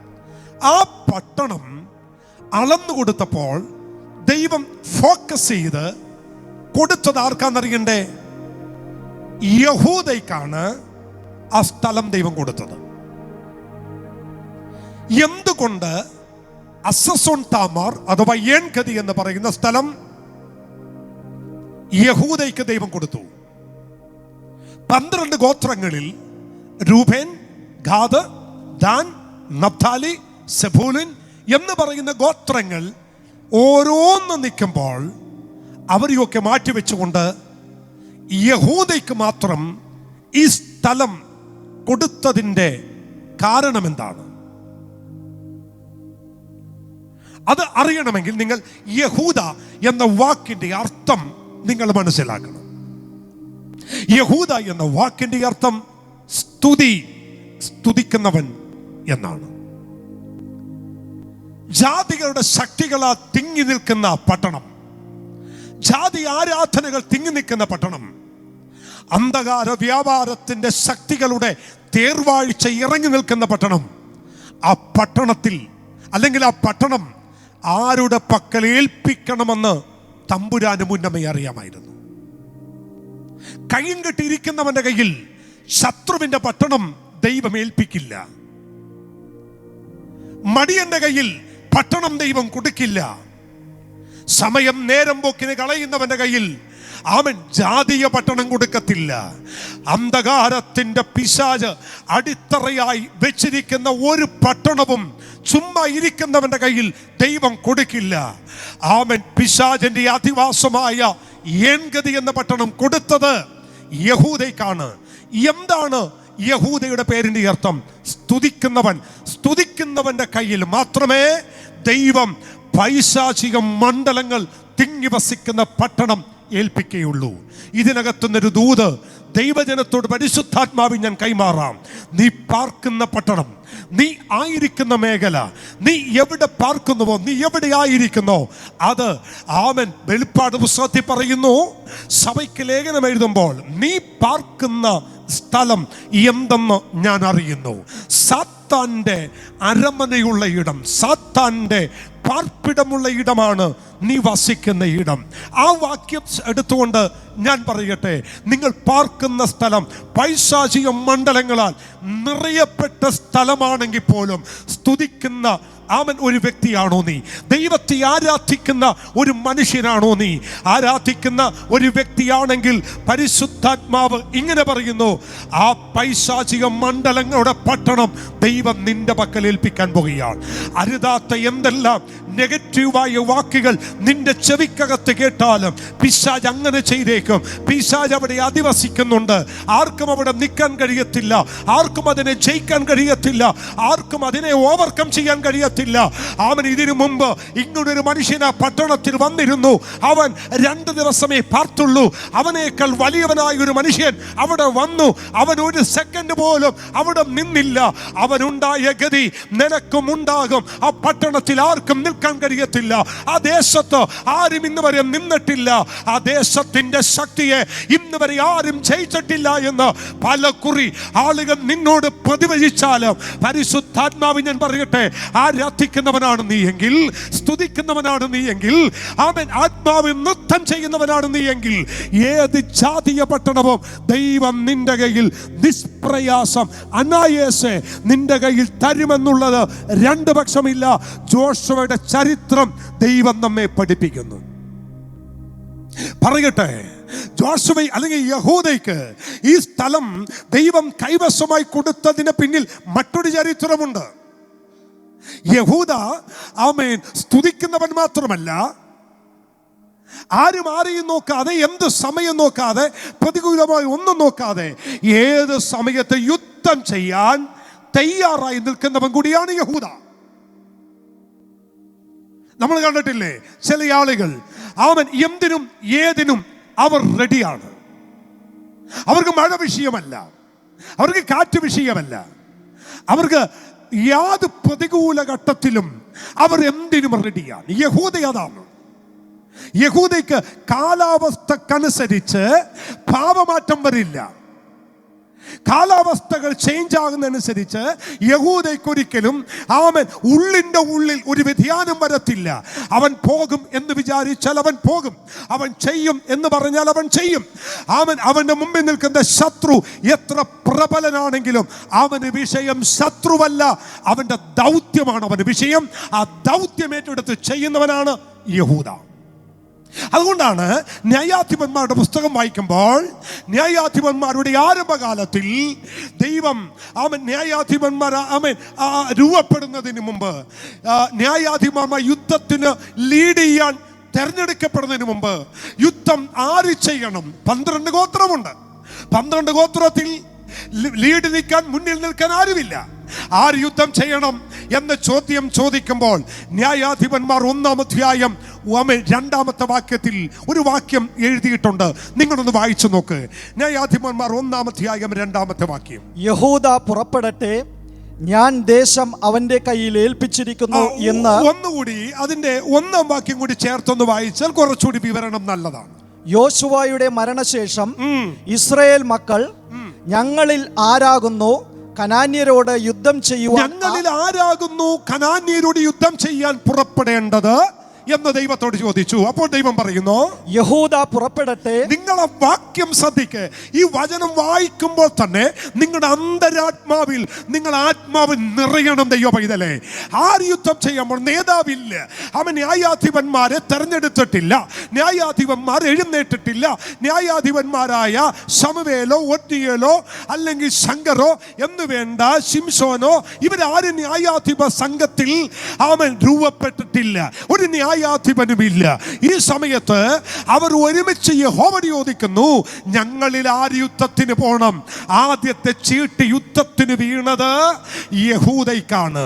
ഏത് സഭയിലും ഏത് ദേശത്തും ആരാധിക്കുന്നവനെ കൊണ്ട് ദൈവം യുദ്ധം ചെയ്യിപ്പിക്കും.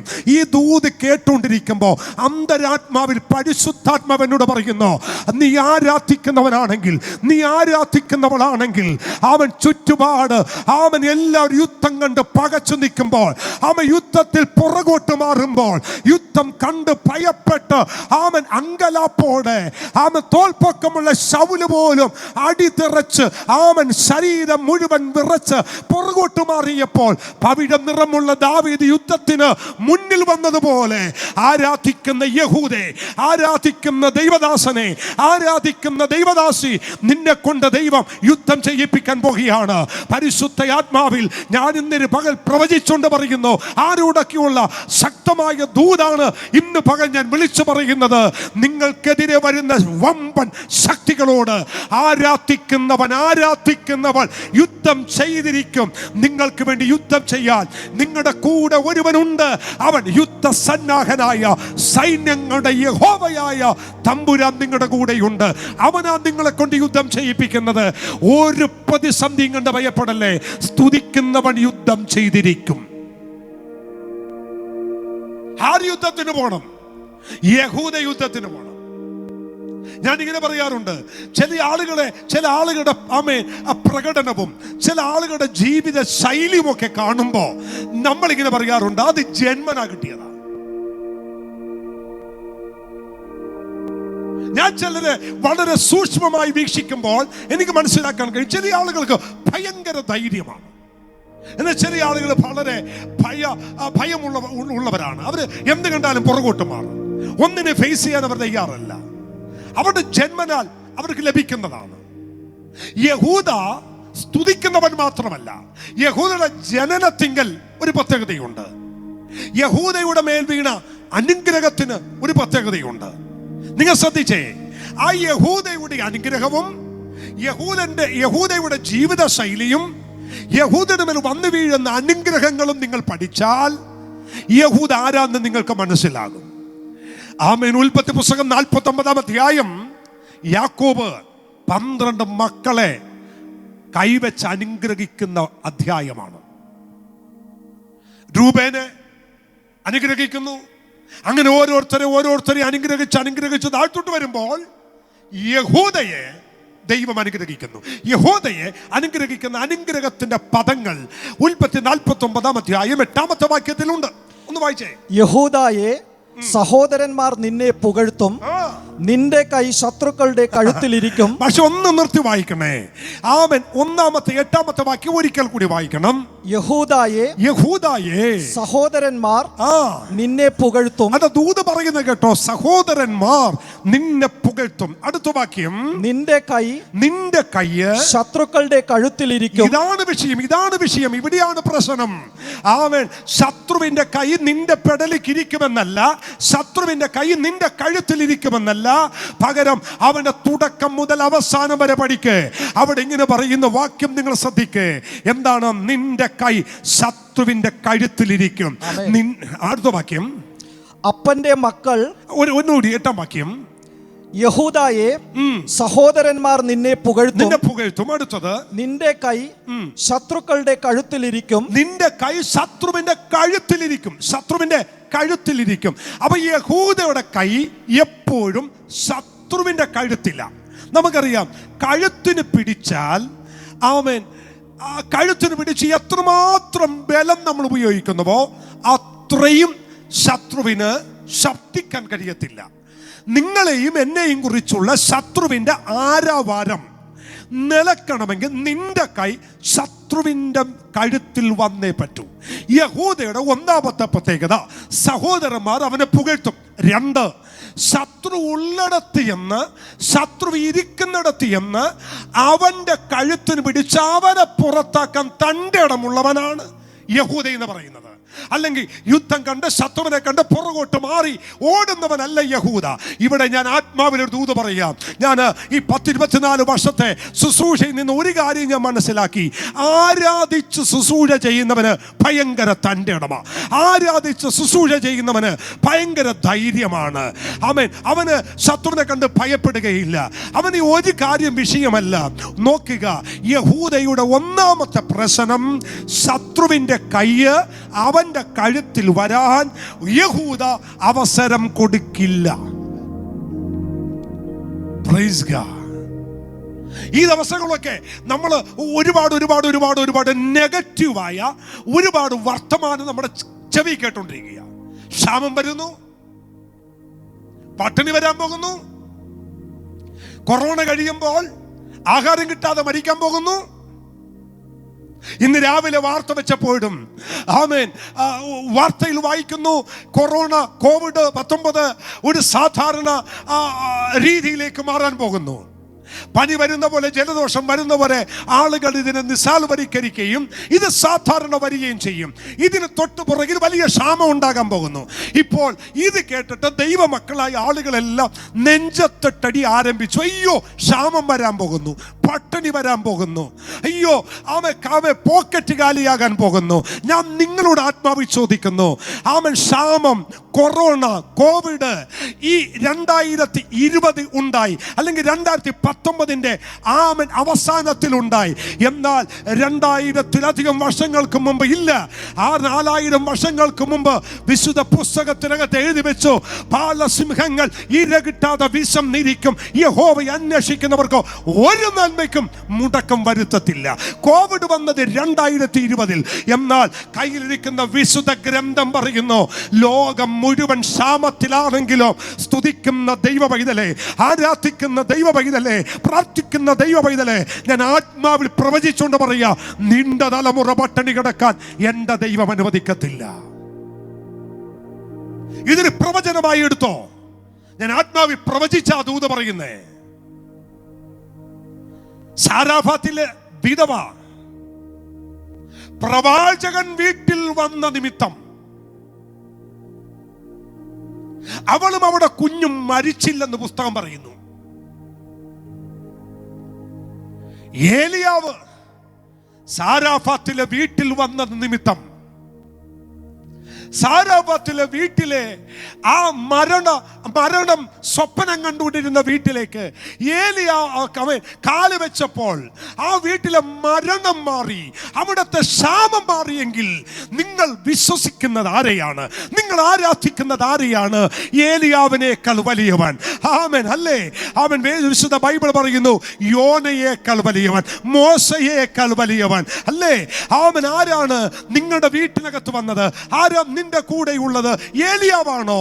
ഏലിയാവിനെ അഭിഷേകം ചെയ്തരച്ച, ഏലീശയെ അഭിഷേകം ചെയ്തരച്ച യഹോവയാം ദൈവം നിന്റെ വീട്ടിനകത്തുണ്ടെങ്കിൽ, ഏലിയാവിന് ക്ഷാമത്തെ മാറ്റാൻ കഴിഞ്ഞെങ്കിൽ, ദൈവ പൈതലേ, കെരീത്തിലെ വെള്ളം വറ്റട്ടെ, കാക്കയിൻ വരവും നിക്കട്ടെ, നിന്നെ ക്ഷേമമായി പോറ്റാൻ കഴിവുള്ള ഒരു സർവശക്തനായ ദൈവം നീ ഇരിക്കുന്നിടത്ത് ഇന്ന് പകൽ നിന്റെ കൂടെ ഉണ്ട്.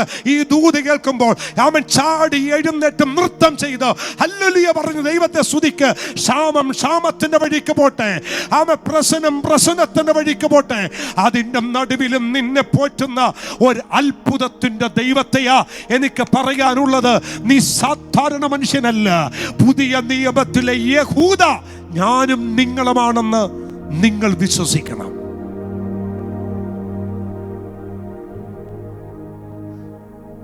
ഈ ദൂതേറ്റട് രണ്ട് കൈയിട്ടടിച്ച് ആ കൈവെള്ളക്കകത്തുനിന്ന് വരുന്ന ഏതോ ശബ്ദത്തിൽ ഈണം തെറ്റാതെ പാടുന്ന പാട്ടിനകത്ത് അയൽവക്കക്കാർ കേൾക്കാനല്ല കൈയടിച്ച് പാട്ടുപാടുന്നത്.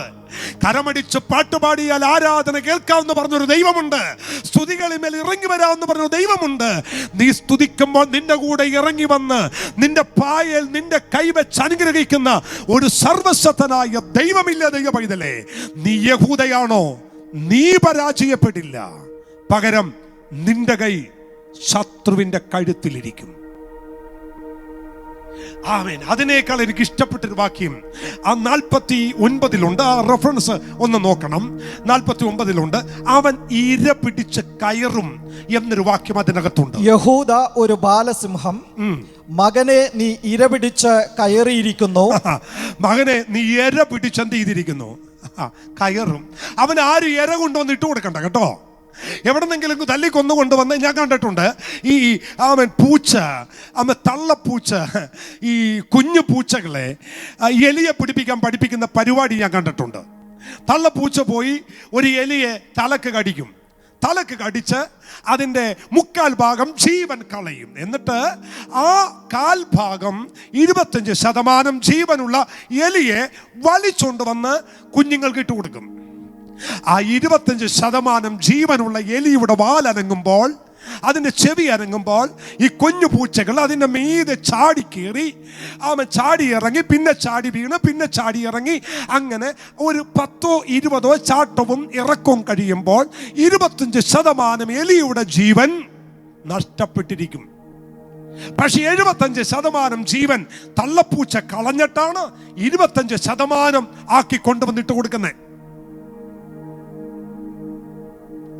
അവൻ പിന്നെ പൂച്ചകൾ 25% ജീവനിട്ട് അവര് ഇതിനെ ഭക്ഷിക്കും. പക്ഷെ അവര് പോലും അറിയാതെ ഈ 25% ജീവനിൽ ഈ പൂച്ചകൾ കളിച്ചുകൊണ്ടിരിക്കുമ്പോൾ അവർ പോലും അറിയാതെ അവരുടെ ഭാവിയിൽ വലിയ എലിയെ പിടിക്കാനുള്ള ഒരു ട്രെയിനിങ് 25% ജീവിതത്തിൽ അവർ നേടുകയാണ്. സ്തുതിക്കുന്ന ദൈവമക്കൾ അറിയണം, നിങ്ങൾ പോലും അറിയാതെ നിങ്ങൾക്കുള്ള ഇര പിടിക്കാനുള്ള ഒരു അഭിഷേകം നിങ്ങൾ ദൈവം പകർന്നിരിക്കുകയാണ്. ആരും കൊണ്ടൊന്നും ഇട്ടു തരണ്ട. നിങ്ങൾക്കും നിങ്ങളുടെ കുടുംബത്തിനും വേണ്ടത് പിടിപ്പാനുള്ള ഒരു അഭിഷേകം ദൈവം സ്തുതിക്കുന്ന യഹൂദയ്ക്ക് അകത്ത് ദൈവം വെച്ചിട്ടുണ്ട്. ഒരുപാട് ചരിത്രം ഇതിനകത്തുനിന്ന് പറയാനുണ്ട്. സമയം എൻ്റെ മുമ്പിൽ വളരെ ഷോർട്ടായിട്ട് ഞാൻ പറയാം. ഏൻഗതി ഹസ്സസോൻ താമാർ കൊടുത്തത് ആർക്കാന്നറിയോ? ചുമ്മാ കയ്യും കെട്ടി തലക്കെട്ടും കെട്ടി നോക്കി വല്ലയിടത്ത് നോക്കി നിൽക്കുന്നവന്റെ കയ്യിൽ കൊടുക്കില്ല ദൈവം. ഈ ഫോർട്ട് കൊച്ചിയിൽ കർത്താവിന്റെ വേല ചെയ്യാൻ ഞാൻ ഇപ്പോഴും ഇവിടെ നിൽക്കുമ്പോൾ എനിക്ക് നല്ല ബോധ്യമുണ്ട്. അവൻ സോട്ടും കൂട്ടുവിട്ട് എവിടെയെങ്കിലും ഒരു കസേരയിട്ട് കറങ്ങുന്ന കസേരയിൽ ഇരിക്കാനല്ല ദൈവം എന്നെ കൊണ്ടുവന്നത്. ദൈവം ഇത് ഏൽപ്പിച്ചത് ആരാധിക്കും എന്നുള്ളൊരൊറ്റ വിശ്വാസത്തോടെയാണ്. നിങ്ങളെയും ദൈവമാക്കിയത് നീ സ്തുതിക്കുന്ന യഹൂദ എന്നുള്ളൊരൊറ്റ കൺസെപ്റ്റിലാണ്. അതിൽ നിന്നൊരിക്കലും നിങ്ങൾ കുറഞ്ഞു പോകരുത്. ഹസ്സസോൻ താമാർ പിന്നത്തേതി വന്നപ്പോൾ അതിന്റെ പേര് ഏൻഗതി. ഞാൻ ആ പദം ഒരു കാര്യം പറയാം. ഏൻഗതി എന്ന വാക്കിന്റെ അർത്ഥം ആട്ടിൻകുട്ടിയുടെ ഉറവ. ആടുകൾ വെള്ളം കുടിക്കുന്ന ഉറവയുടെ പേരാണ് ഏൻഗതി. ഏൻഗതി എന്ന വാക്കിന്റെ അർത്ഥം ആട്ടിൻകുട്ടികളുടെ ഉറവ. അപ്പൊ ശത്രു പിടിച്ചു വെച്ച പട്ടണം ഏതാ? ആടുകൾ വെള്ളം കുടിക്കേണ്ട, ആട്ടിൻകുട്ടികൾ വെള്ളം കുടിക്കേണ്ട ഉറവയാണ് ശത്രു പിടിച്ചു വെച്ചത്. യഹോവ എന്റെ ഇടയനാകുന്നു, ഞാൻ അവന്റെ ആടുകളാണ്. അതുകൊണ്ടാണ് കർത്താവ് ശിഷ്യന്മാരോട് പറഞ്ഞു, അവൻ ചെറിയ ആട്ടിൻകൂട്ടമേ നിങ്ങൾ ഭയപ്പെടേണ്ട. ദാവീദ് പറയുന്നു, അവൻ എന്റെ ഇടയനും ഞാൻ അവന്റെ ആടുമാ. ആട്ടിൻകുട്ടികൾ വെള്ളം കുടിക്കേണ്ട ഉറവ ശത്രു കൈവശമാക്കി. ആടുകൾ ദാഹം തീർക്കേണ്ട നീരുറവ ശത്രു കൈവശമാക്കി വെച്ചു. പക്ഷേ സ്തുതിക്കുന്നവന്റെ കയ്യിലോട്ട് ദൈവം കൊടുത്തിട്ട് പറഞ്ഞു, യഹൂദേ ഇതും നീ വെച്ചോ. നിന്റെ പിന്നാലെ വരുന്ന ലക്ഷക്കണക്കിന് ആടുകൾക്ക് വെള്ളം കുടിക്കാൻ ഈ ഉറവ എന്നും ഓപ്പണായിരിക്കണം. ഒരു ശത്രുവും ഈ ഉറവ അടച്ചു കളയാൻ സമ്മതിക്കരുത്. ഇതിനകത്തുനിന്ന് ഒരു ചരിത്രം പറയാം, ഒറ്റ ദൂത് പറയാം. പണ്ടൊരിക്കൽ ഒരു ചർച്ചിൽ ശുശ്രൂഷയ്ക്ക് പോയപ്പോൾ ആ ചർച്ചിലെ ഒരപ്പച്ചൻ എന്നോട് പറഞ്ഞു, പാസ്റ്റർ ഇവിടെ എത്രയോ ഫാസ്റ്റിംഗ് പ്രേയർ നടന്നതാ, എത്രയോ പേർ അഭിഷേകം പ്രാപിച്ചതാ, എത്രയോ ദൈവദാസന്മാർ ഇവിടെ എഴുന്നേറ്റതാ, എത്രയോ രോഗികൾ സൗഖ്യമായതാ. പക്ഷെ ഞാൻ അവിടെ ചെന്നപ്പോൾ ഇതൊന്നും കാണാനില്ല. രോഗസൗഖ്യമില്ല, ആരാധനയില്ല, കയ്യടിയില്ല. എന്തിനോ വന്നിരിക്കുന്നു, 12:30 മണിക്കുള്ളിൽ ആശീർവാദം പറഞ്ഞ് പലരും വീട്ടിൽ പോകുന്നു. ഞാൻ പറഞ്ഞു, അപ്പച്ചൻ പറയുന്നത് എനിക്ക് വിശ്വസിക്കാനൊക്കുന്നില്ല. അപ്പച്ചൻ പറഞ്ഞു, വിശ്വസിച്ചേ പറ്റൂ. അങ്ങനെ ഒരു കാലം ഉണ്ടായിരുന്നു. എന്നാൽ ഇപ്പൊ എന്നെ പറ്റി ആട്ടിൻകുട്ടിയുടെ ഉറവയായിരുന്നു. ആയിരക്കണക്കിന് ആടുകൾ വന്ന് വെള്ളം കുടിച്ച ഉറവയാണിത്. പക്ഷേ സ്തുതിക്കാത്തവൻ, ആരാധിക്കാത്തവന്റെ കയ്യിൽ ഈ സ്ഥലം കിട്ടിയപ്പോ ശത്രു വന്ന് അടച്ചു കളഞ്ഞു. അങ്ങനെ അടക്കുമോ? ചരിത്രം പറഞ്ഞു തരാം. അബ്രഹാം കുഴിച്ചതും വെള്ളം കുടിച്ചതും പട്ടണനിവാസികളെല്ലാം അനുഭവിച്ചതുമായ ഉറവ ഫെലിസ്ത്യർ മണ്ണിട്ട് മൂടിക്കളഞ്ഞു. വിശ്വാസമുള്ള, പ്രാർത്ഥിക്കുന്ന, അധികാരമുള്ള, ദൈവത്തോട് ബന്ധമുള്ള, ദൈവത്തിന്റെ സ്നേഹിതനായ അബ്രഹാം കുഴിച്ച കിണർ ഫെലിസ്ത്യ മല്ലന്മാർ മണ്ണിട്ട് മൂടി. അപ്പന്മാർ പ്രാർത്ഥിച്ചു തുറന്നത് ശത്രു അടച്ചു. പക്ഷെ ഒരു ഇസഹാക്ക് എഴുന്നേറ്റു, അത് രണ്ടാമത് തിരയാൻ. ഇതൊരു ദൂതാണ്. ഒരു തലമുറ പുറത്തു വരട്ടെ.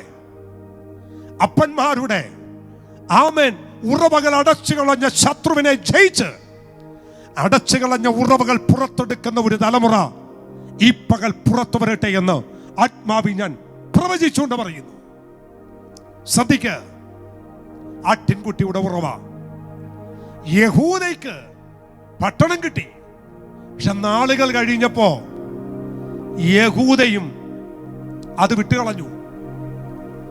ഇനി ഞാന് ഒരു 2-3 കാര്യങ്ങൾ നിങ്ങളെ കാണിച്ചു തരാം. ആ ആട്ടിൻകുട്ടിയുടെ ഉറവായ ഏൻഗതിയുടെ 4 സാഹചര്യം ഒന്ന് വായിച്ചേ. ആമേൻ. 1 ശമൂവേൽ 23-29. ദാവീദോ അവിടം വിട്ട് കയറിപ്പോയി ഏൻഗദിയിലെ ദുർഗങ്ങളിൽ ചെന്ന് പാർത്തു. ശൗൽ ദാവീദോ അവിടം വിട്ട് കയറിപ്പോയി ഏൻഗദിയിലെ ദുർഗങ്ങളിൽ ചെന്ന് പാർത്തു. ആ വാക്യം നിങ്ങൾ ശ്രദ്ധിച്ചേ. ഏൻഗതി എന്ന സ്ഥലത്തിന്റെ പേരെന്ന് പറഞ്ഞു. ഏൻഗതി എന്ന ദുർഗം അല്ലേ? ഏൻഗദിയിലെ ദുർഗങ്ങളിൽ. ഈ ഏൻഗതിയിലെ ദുർഗങ്ങൾ എന്ന് നമ്മൾ വായിക്കുമ്പോ പെട്ടെന്ന് ഇതിന്റെ അർത്ഥം മനസ്സിലാകില്ല. ശിംശോന്റെ കാലത്ത് ബാലിന്റെ ദേവന്മാരെ കൊണ്ടുപോയി ആരാധിച്ച ഇടമാണ് ഈ ഏൻഗതിയിലെ ദുർഗങ്ങൾ. ആട്ടിൻകുട്ടിയുടെ ഉറവയായ ഏൻഗതി ഇപ്പൊ ദാവീദിന്റെ കാലം വന്നപ്പോ വീണ്ടും അന്യ ദൈവങ്ങളെ സേവിക്കുന്ന ദുർഗമായി മാറി. 1 ശമൂവേൽ 24-1 വാക്യം. ശൗൽ ഫെലിസ്ത്യരെ ഓടിച്ചു കളഞ്ഞിട്ട് മടങ്ങി വന്നപ്പോൾ ദാവീദ് ഏൻഗദി മരുഭൂമിയിലുണ്ടെന്ന്. ഇപ്പോ ഏൻഗദി എന്തായി? മരുഭൂമിയായി മാറി. ഉറവയായത് സ്തുതിക്കുന്നവൻ, ആരാധിക്കുന്നവൻ പിടിച്ചവകാശമാക്കിയ ഏൻഗദി 1 ദുർഗമായി മാറി, 2 മരുഭൂമിയായി മാറി, 3 അതിന്റെ 2 ദിനവൃത്താന്തം 20-ാം അധ്യായം 1 വേദവാക്യം. അതിന്റെ ശേഷം മോവാബ്യരും അമോന്യരും അവരോടുകൂടെ മെയൂന്യരിൽ ചിലരും യഹോശാഫാത്തിന്റെ നേരെ യുദ്ധത്തിന് ചെന്നു. അടുത്തത് ചിലർ വന്ന് യഹോശാഫാത്തിനോട്, വലിയൊരു ജനസമൂഹം കടലിനക്കരെ നിന്ന് ആരാമിൽ നിന്ന് നിന്റെ നേരെ വരുന്നു. ഇതാ അവൻ ഏൻഗദി എന്ന താമാരിൽ. ഇതാ ഞാൻ ആദ്യമേ പറഞ്ഞത്. ഹസസോൻ താമാറും ഏൻഗതിയും 2 2 2 1 തന്നെയാണ്. 2 ഒറ്റ വാക്കാണ്. ഒരു സ്ഥലത്തിന്റെ പേരാണ് ഏൻഗതിയും ഹസസോൻ താമാറും. പക്ഷേ ചരിത്രം അതല്ല. യഹോശാഫാത്തിന്റെ കാലത്ത് യുദ്ധക്കളമായി മാറി ഏൻഗതി. 3 കാര്യങ്ങൾ ശ്രദ്ധിക്കണം. 1, ആട്ടിൻകുട്ടിയുടെ ഉറവയായ സ്തുതിച്ചാരാധിക്കുന്നവൻ തിരിച്ചു പിടിച്ച ജാതീയ പട്ടണം ഇപ്പോ ദുർഗമായി മാറി, മരുഭൂമിയായി മാറി, യുദ്ധക്കളമായി മാറി. സഹോദരങ്ങളെ, 3-4 മണിക്കൂർ എടുത്ത് പ്രസംഗിക്കേണ്ട പ്രസംഗ വിഷയമാണ്. വളരെ ക്യാപ്സ്യൂൾ പരുവത്തിൽ ഞാൻ പറഞ്ഞ് അവസാനിപ്പിക്കുന്നു. ഈ ഏൻഗതി ദുർഗമായതുകൊണ്ടോ, മരുഭൂമിയായതുകൊണ്ടോ, യുദ്ധക്കാലമായതുകൊണ്ടോ കാര്യമില്ല. ഈ ഏൻഗതി പഴയ ഉറവിലേക്ക് തിരിച്ചു വരണം. ആയിരങ്ങൾ, പതിനായിരങ്ങൾ, ലക്ഷക്കണക്കിന് ആടുകൾ വെള്ളം കുടിക്കുന്ന ഉറവയിലേക്ക് ഏൻഗതി തിരിച്ചു വരണം. ഏൻഗതി തിരിച്ചു വരണമെങ്കിൽ ഒറ്റ കാര്യം നടക്കണം. യുദ്ധക്കളം മാറണോ? ദുർഗം മാറണോ? മരുഭൂമി മാറണോ? ഒരു ഉറവ വരണം, ഒരു നദി ഒഴുകണം. ആ നദി ഒഴുകണമെങ്കിൽ നാം ദൈവസന്നിധിയിൽ മുട്ടുമടക്കണം. നാം ചെയ്യേണ്ട കാര്യം എന്താണെന്ന് യഹോശാഫാത്ത് പഠിപ്പിച്ചു. ഏൻഗതി മരുഭൂമിയായപ്പോൾ യഹോശാഫാത്ത് 4 കാര്യം ചെയ്തു. യഹോശാഫാത്ത് ചെയ്ത 4 കാര്യങ്ങളിൽ ഒന്നാമത്തത് എന്ത്? 20-3 വാക്യം. യഹോശാഫാത്ത് ഭയപ്പെട്ട യഹോവയെ അന്വേഷിപ്പാൻ. നമ്പർ 1 കുറിച്ചു വെച്ചോ. അവൻ മരുഭൂമി മാറണോ? ദുർഗം മാറണോ? യുദ്ധക്കളം മാറണോ? ജനം യഹോവയെ അന്വേഷിക്കാൻ തുടങ്ങണം. ഇതിനകത്തുനിന്ന് ഒരു ദൂത് അവൻ ഈ പ്രസംഗം കേൾക്കുന്ന എല്ലാവരോടും പറയുന്നു. രാജ്യം ഇന്ന് അനുഭവിക്കുന്ന ഈ പ്രതിസന്ധിക്കകത്തുനിന്ന് ജനം പുറത്തു വരണമെങ്കിൽ വാക്സിനേഷൻ കൊണ്ട് അവൻ ഇതിനകത്തുനിന്ന് ജയിക്കാൻ കഴിയില്ല. വാക്സിനേഷൻ അല്ല നമുക്കിപ്പോൾ വേണ്ടത്. എൻ്റെ മുഖം അന്വേഷിപ്പിനെന്ന് അവങ്കിൽ നിന്ന് കൽപ്പന പുറപ്പെട്ടു വന്നൊരു വാക്യമുണ്ട്. ജനം ദൈവത്തെ അന്വേഷിക്കട്ടെ. ദൈവജനം ദൈവത്തിങ്കിലേക്ക് തിരിയട്ടെ. യഹോശാഫാത്ത് 1 യഹോവയെ അന്വേഷിക്കാൻ തുടങ്ങി. 20-6 ഞങ്ങളുടെ പിതാക്കന്മാരുടെ ദൈവമായ യഹോവേ, നീ സ്വർഗസ്ഥനായ ദൈവമല്ലോ. അടുത്തത്, നീ ജാതികളുടെ സകല രാജ്യങ്ങളെയും ഭരിക്കുന്നുവല്ലോ. ആർക്കും എതിർപ്പാൻ കഴിയാത്ത ശക്തിയും പരാക്രമവും നിനക്കുണ്ടല്ലോ. അവൻ 2 അവൻ ദുർഗം മാറണോ? അവൻ എനിക്ക് ശക്തിയില്ല. അവൻ മണിപ്പവറോ മസൽ പവറോ കാണിച്ച് ഇതിനെ ജയിക്കാമെന്ന് ആരും വിചാരിക്കണ്ട. അവർ ദുർഗം മാറാൻ, മരുഭൂമി മാറാൻ, അവൻ യുദ്ധക്കളം മാറാൻ 1 അവർ യഹോവയെ അന്വേഷിക്കാൻ തുടങ്ങി. 2 അവർ സമ്മതിച്ചു ഞങ്ങൾക്ക് എന്തില്ല? ശക്തിയില്ല. അവിടെയാ വിടുതൽ കേട്ടോ. അവിടെയാ വിടുതൽ.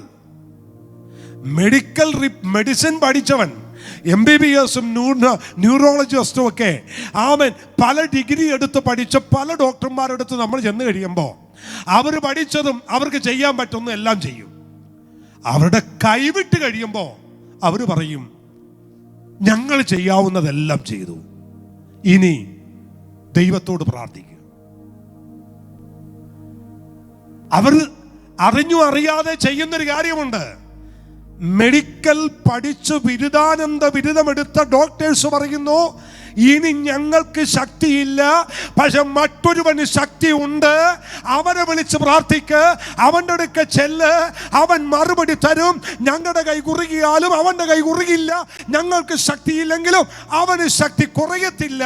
യഹോശാഫാത്തിന് മനസ്സിലായി ദുർഗം മാറണോ മരുഭൂമി മാറണോ? 1 യഹോവയെ അന്വേഷിക്കണം, 2 സമ്മതിക്കണം ഞങ്ങൾക്ക് ശക്തിയില്ല. ലോക രാജ്യങ്ങൾ സമ്മതിക്കണം ഞങ്ങൾക്ക് മണിപ്പവർ ഇല്ല, ഞങ്ങൾക്ക് മസൽ പവർ ഇല്ല, ശക്തി നിനക്കാ. പോട്ടെ, സമയം പോകുന്നു. 4 വാക്യം. യഹോവയോട് സഹായം ചോദിപ്പാൻ യഹൂദ്യർ ഒന്നിച്ചുകൂടി സകല യഹൂദ നഗരങ്ങളിലും നിന്ന് അവർ യഹോവയെ അന്വേഷിപ്പാൻ വന്നു. യഹോശാഫാത്ത് യഹോവയുടെ ആലയത്തിൽ പുതിയ പ്രാകാരത്തിന്റെ മുമ്പിൽ യഹൂദയായുടെയും യെരൂശലേമിന്റെയും സഭാമധ്യേ നിന്നുകൊണ്ട് പറഞ്ഞതെന്തെന്നാൽ, ഞാൻ സമയം ചുരുക്കം കൊണ്ട് അടുത്ത വാക്യം പറയാണ്. അവർ വലിയ ഉപവാസം എന്ത് ചെയ്തു? പ്രസിദ്ധപ്പെടുത്തി.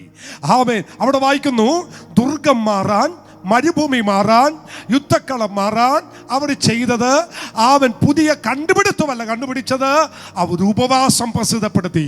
ഞാൻ പറയട്ടെ, കർത്താവായി യേശു അപ്പച്ചൻ പറഞ്ഞില്ലേ, കർത്താവിനോട് ശിഷ്യന്മാർ ചോദിച്ചു, കർത്താവേ ഞങ്ങൾക്ക് എന്നാ ഇത് കഴിയാഞ്ഞേ? ലോക രാജ്യങ്ങൾ മുഴുവൻ ഇപ്പോൾ അവൻ ഒന്നിച്ചു പറയുന്നു ഞങ്ങൾക്ക് എന്താ പറ്റാത്തേ, ഞങ്ങൾക്ക് എന്താ കഴിയാത്ത? ഇവിടുന്ന് കേരളത്തിൽ നിന്ന് മെഡിസിൻ പഠിക്കാൻ എല്ലാവരും കൂടി അമേരിക്ക പോകുന്നു.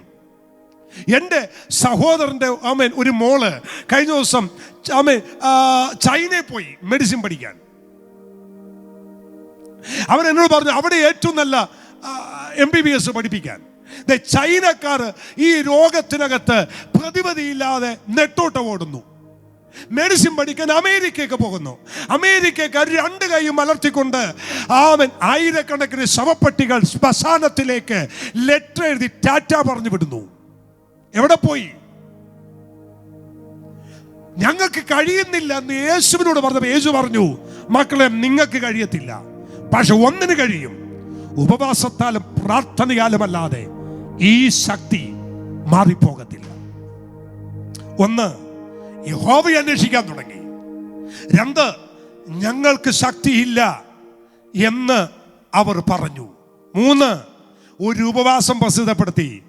ഇനി 20:12 ഞങ്ങളുടെ ദൈവമേ, നീ അവരെ ന്യായം വിധിക്കുകയില്ലയോ? അടുത്തത്, ഞങ്ങളുടെ നേരെ വരുന്ന ഈ വലിയ സമൂഹത്തോട് എതിർപ്പാൻ ഞങ്ങൾക്ക് ശക്തിയില്ല. ആദ്യം പറഞ്ഞു, കർത്താവേ നിനക്ക് ശക്തിയുണ്ട്.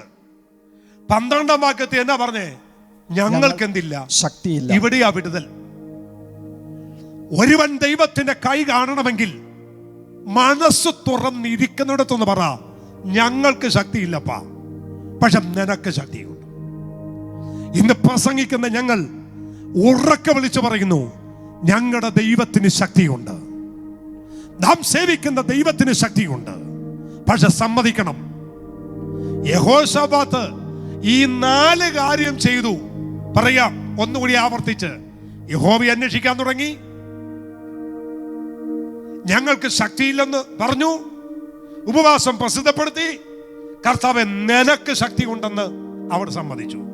ഇത് ചെയ്തപ്പോൾ 20:14-15 അപ്പോൾ സഭാമധ്യേ വെച്ച് യഹോവയുടെ ആത്മാവ് ആസാഫിന്റെ പുത്രന്മാരിൽ മത്തന്യാവിന്റെ മകനായ യേയിയേലിന്റെ മകനായ ബെനായാവിന്റെ മകനായ സെക്കരിയാവിന്റെ മകൻ യഹസിയേൽ എന്ന ഒരു ലേവ്യന്റെ മേൽ വന്നു. നോക്കിക്കേ, ആമേൻ. ഞാൻ പറഞ്ഞല്ലോ സമയമില്ലാത്തതുകൊണ്ട് ഓടിച്ചു പോകുകയാ. ഞങ്ങൾക്ക് ശക്തിയില്ല, നിനക്ക് ശക്തിയുണ്ട്. ഉപവാസം പ്രസിദ്ധപ്പെടുത്തി, യഹോവയെ അന്വേഷിക്കാൻ തുടങ്ങി. ഇങ്ങനെ 4 കാര്യം ചെയ്തപ്പോ ഭയപ്പെട്ടിരുന്നവരുടെ നടുവിൽ ഇതാ റിവൈവൽ ഉണ്ടായി. ശഖനരഗതിനി ഉടൽ ഭൗഡമനഹന്തല. ഇതൊരു പ്രവചനാത്മാവിൽ ഞാൻ പറയുന്നു. ഭയപ്പെട്ടിരിക്കുന്ന ജനത്തിന്റെ നടുവിൽ ചിലർ പ്രവചിക്കാൻ പോകുന്നു. ഭയപ്പെട്ടിരിക്കുന്ന ജനത്തിന്റെ നടുവിൽ ചിലർ വെളിപ്പാട് കാണാൻ പോകുന്നു.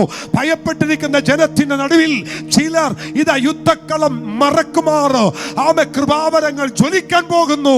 അവരുടെ നടുവിൽ ഒരു ചെറുപ്പക്കാരൻ, ഒരു ലേവി പ്രവചനാത്മാവിൽ പറയുന്നു, ഈ സമൂഹത്തെ കണ്ട് നിങ്ങൾ ഭയപ്പെടണ്ട.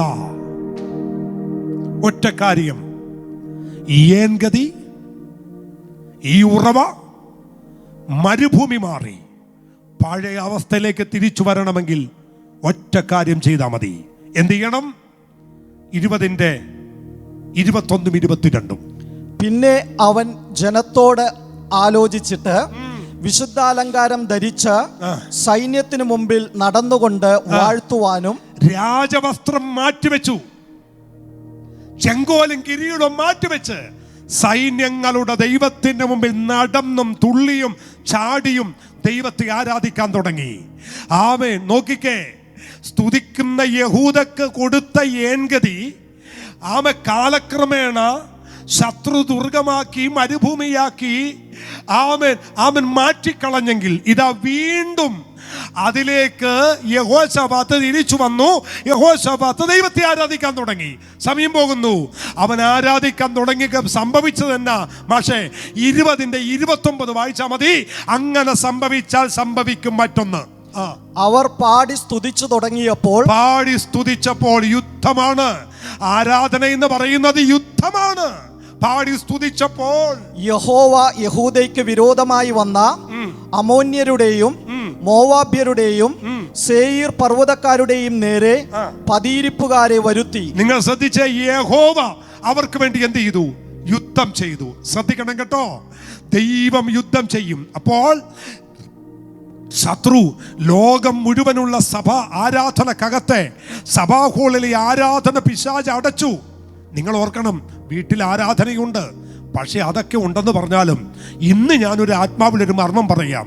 പിശാച് ചെയ്ത മറ്റൊരു കാര്യം, ആരാധനാലയങ്ങളിലെ ആരാധനകൾ, ആത്മാവിലും സത്യത്തിലും ആരാധിക്കുന്ന ആരാധനകൾ പിശാച് കൊട്ടിയടച്ചു. അവൻ ഒരുവൻ 1000 ഓടിക്കുമ്പോൾ 20 10,000 ഓടിക്കും. അവൻ അറിയാം സഭ ഒന്നിച്ചുകൂടി ആരാധിച്ചാൽ വിടുതല. അത് പിശാച് ബ്ലോക്ക് ചെയ്തു. എന്നാൽ വിട്ടുകൊടുക്കരുത്. ആരാധന യുദ്ധമാണെങ്കിൽ, ആരാധന ജയമാണെങ്കിൽ, അവൻ വസ്ത്രാലങ്കാരം ധരിച്ച് ആലയത്തിൽ വിശുദ്ധി പ്രാപിച്ച് ദൈവജനം ഇരിക്കുന്നിടത്ത് മതിമറന്ന് ആരാധിക്ക്. അരമണിക്കൂർ ആരാധിച്ചവൻ 1 മണിക്കൂർ ആരാധിക്ക്. 1 മണിക്കൂർ ആരാധിച്ചവൻ 2 മണിക്കൂർ ആരാധിക്ക്. ആരാധന വർദ്ധിക്കട്ടെ. ആത്മാവ് ഞാൻ പ്രവചിച്ചു പറയുന്നു, അങ്ങനെ ചെയ്യുമ്പോൾ നിങ്ങളുടെ ദുർഗം മാറും, മരുഭൂമി മാറും, യുദ്ധക്കളം മാറും. ഒറ്റ കാര്യം, ഒരു നദി ഒഴുകും. 46:4 സങ്കീർത്തനം 46:4. ഒരു നദിയുണ്ട്, അതിന്റെ തോടുകൾ ദൈവനഗരത്തെ, അത്യുന്നതന്റെ വിശുദ്ധ നിവാസത്തെ തന്നെ മതി മാഷേ, മതി. ഒറ്റ വാക്യം മതി. ദുർഗം മാറണോ? മരുഭൂമി മാറണോ? ആമേൻ. യുദ്ധക്കളം മാറണോ? ഒരു നദി ഒഴുകി കയറിയാൽ ഇതെല്ലാം മാറും. നദി ഒഴുകണം. ഒരു നദിയുണ്ട്, അത് ദൈവത്തിന്റെ അത്യുന്നതന്റെ ആമേൻ നദിയാണ്. ആ നദിയാണ് ഏദൻ തോട്ടത്തിൽ പുറപ്പെട്ടത്. സമയമില്ല. ഉൽപ്പത്തി പുസ്തകം 2-ാം അധ്യായം 10-ാം വാക്യം വായിക്കുമ്പോൾ ഏദന്റെ തോട്ടത്തിന്റെ നടുവിലൂടെ ദൈവം ഒരു നദി ഒഴുക്കി. അതിനെ 4 ശാഖയായി ദൈവം പിരിച്ചുവിട്ടു. എന്തിനാ ആ തോട്ടത്തിൽ ദൈവം നദി ഒഴുക്കി വിട്ടത്? തോട്ടം നനപ്പാൻ, തോട്ടം നനക്കാൻ ദൈവം ഒരു നദി ഉണ്ടാക്കി.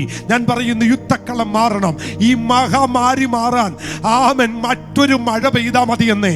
ആ മഴ നിൽക്കാത്ത മഴയാണെങ്കിൽ, അതൊരു സുനാമി പോലൊരു മഴയാണെങ്കിൽ, അത് ഫ്ലഡ് വന്നതുപോലൊരു മഴയാണെങ്കിൽ, ആത്മാവിൻ്റെ മഴ പെയ്തിറങ്ങിയാൽ ഈ മഹാമാരി തല കുനിക്കും. ആ മഹാമാരി തല കുനിക്കണമെങ്കിൽ ഒരു വലിയ നദി ഒഴുകിയേ പറ്റൂ. ആ നദി ഒഴുകിയാൽ ഈ മഹാമാരി എല്ലാം മുട്ടുമടക്കും. യെഹെസ്കേൽ പ്രവചനം 47:1. ആ നദി എവിടെ നിന്നൊഴുകണം? ആലയത്തിനകത്തുനിന്ന് നദി ഒഴുകണം. ഞാൻ പറഞ്ഞു വേഗത്തിൽ വരട്ടെ. ആലയത്തിന്റെ അകത്തുനിന്ന് അല്ലേ യെഹെസ്കേൽ പ്രവാചകൻ പറയുന്നു, ആലയത്തിന്റെ ഉമ്മരപ്പടിയുടെ കീഴിൽ നിന്നും കിഴക്കോട്ട് ആ നദി ഒഴുകുന്നത് ഞാൻ കണ്ടു. ആ നദി ഒഴുകണം കേട്ടോ. എവിടെ നിന്ന് ഒഴുകണം? ആലയത്തിനകത്തുനിന്ന് ഒഴുകണം.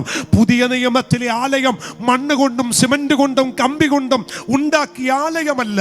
1 കൊരിന്ത്യർ ലേഖനം 3:16 നിങ്ങൾ ദൈവത്തിന്റെ മന്ദിരമെന്നും ദൈവത്തിന്റെ ആത്മാവ് നിങ്ങളിൽ വസിക്കുന്നു എന്നും നിങ്ങൾ അറിയുന്നില്ലയോ?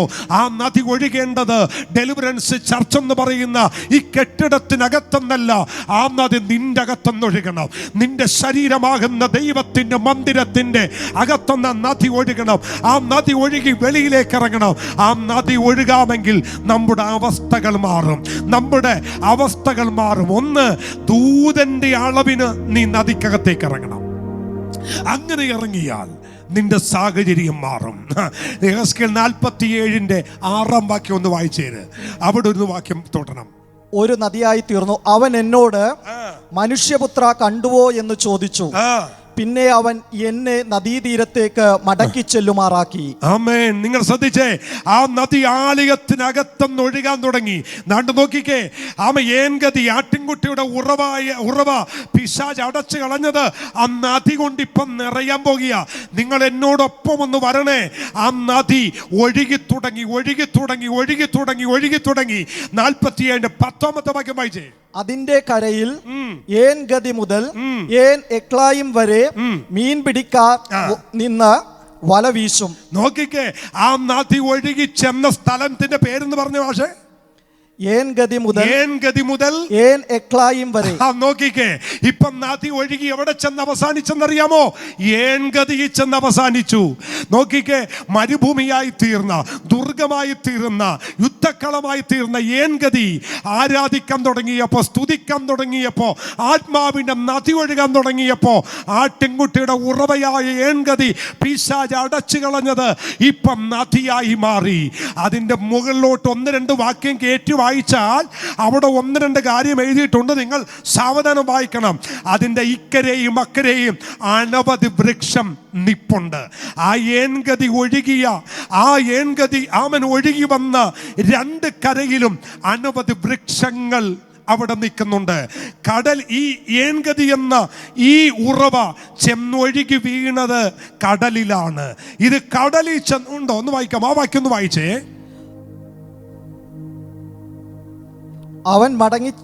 ഞാൻ മടങ്ങി ചെന്നപ്പോൾ നദീതീരത്ത് ഇക്കരെയും അക്കരെയും അങ്ങനെയാണ്. നോക്കിക്കേ, ഈ നദി ഒഴുകിയാൽ ഇക്കരെയും അക്കരെയും ഒരുപോലെ ഫലം. വായിച്ചു. അനവധി വൃക്ഷം നിൽക്കുന്നത് കണ്ടു. അപ്പോൾ അവൻ എന്നോട് അരുളി ചെയ്തത്, ഈ വെള്ളം കിഴക്കേ ഗലീലയിലേക്ക് പുറപ്പെട്ട് ഇത് കടലിൽ ചെന്ന് ഗലീല കടലിൽ ചെന്നിട്ട് ആരാബയിലേക്ക് ഒഴുകി ഇത് ഒഴുകി ചെന്നിട്ട് കടലിൽ വീഴുന്നു. ഒഴുകിച്ചെന്ന വെള്ളം കടലിൽ വീണിട്ട് അതിലെ വെള്ളം പഥ്യമായി തീരും. അങ്ങനെയാണെങ്കിൽ ഈ ദൂത് പറഞ്ഞ് ഞാൻ നിർത്തുന്നു. ശ്രദ്ധിച്ചേ, ഈ നദി ഒഴുകിയാൽ ഇക്കരെയും അക്കരെയും മരുന്ന് വേണ്ട, ഈ ഒറ്റ മരുന്ന് മതി പഥ്യമാകാൻ. ശുദ്ധമാകേണ്ടത് ശുദ്ധമാകും, സൗഖ്യമാകേണ്ടത് സൗഖ്യമാകും. മാത്രമല്ല, ഈ നദി ഒഴുകുന്നിടത്ത് ചലിക്കുന്ന പ്രാണികൾ ജീവൻ പ്രാപിക്കാൻ തുടങ്ങി. മാത്രമല്ല, അവിടെ വളരെ മത്സ്യങ്ങളുണ്ടായി. ചെറിയ മത്സ്യമല്ല, വലിയ മത്സ്യങ്ങൾ ഉണ്ടായി. ചേറ്റുകണ്ടങ്ങൾ കാണാത്ത രീതിയിൽ വെള്ളം കൊണ്ട് നിറഞ്ഞു. ഫലപ്പുളമാകി ഫലങ്ങൾ പുറത്തു വരുന്ന സ്ഥലമായി ദൈവം അതിനെ മാറ്റി. എൻ്റെ വാക്കുകൾക്ക് ഞാൻ വിരാമം കുറിക്കട്ടെ. ഒറ്റ വാക്കുകൂടി പറയട്ടെ. ഏൻഗതി എന്ന് പറയുന്ന സ്ഥലം പിശാച് അടച്ചു കളഞ്ഞെങ്കിൽ ആത്മാവിൻ്റെ നദി ഒഴുകി വന്നെടുത്ത് വീണ്ടും ഉറവയായി മാറി. ഇന്ന് ദൈവജനത്തോട് ആത്മാവിൽ ഞാൻ പറയുന്നു, ആരും ഭയപ്പെടരുത്. ഒന്നിനും കണ്ട് കേട്ട് ഭയപ്പെടരുത്. ഒരു നദി ഒഴുകട്ടെ. കർത്താവ് പറഞ്ഞു, വിശ്വസിക്കുന്നവന്റെ ഉള്ളിൽ നിന്ന് തിരുവെഴുത്ത് പറയുന്നത് പോലെ ജീവജലത്തിന്റെ നദികൾ ഒഴുകി തുടങ്ങും. ഇന്ന് പകൽ നമുക്ക് വിശ്വസിക്കാം. നാം ഇരിക്കുന്നിടത്ത്, നാം പോകുന്നിടത്ത് ഈ നദി ഒഴുകട്ടെ. നമ്മുടെ ചരടുകൾ വലിച്ചെറിഞ്ഞു കളയാം. നമ്മൾ അളന്നുകൊണ്ടിരുന്ന പല അളവുകോലുകളുമുണ്ട്. നമ്മൾ ഒരുപാട് പേരെ അളന്നു. ദൈവദാസന്മാരെ അളന്നു, ദൈവദാസിമാരെ അളന്നു, അഭിഷിക്തന്മാരെ അളന്നു.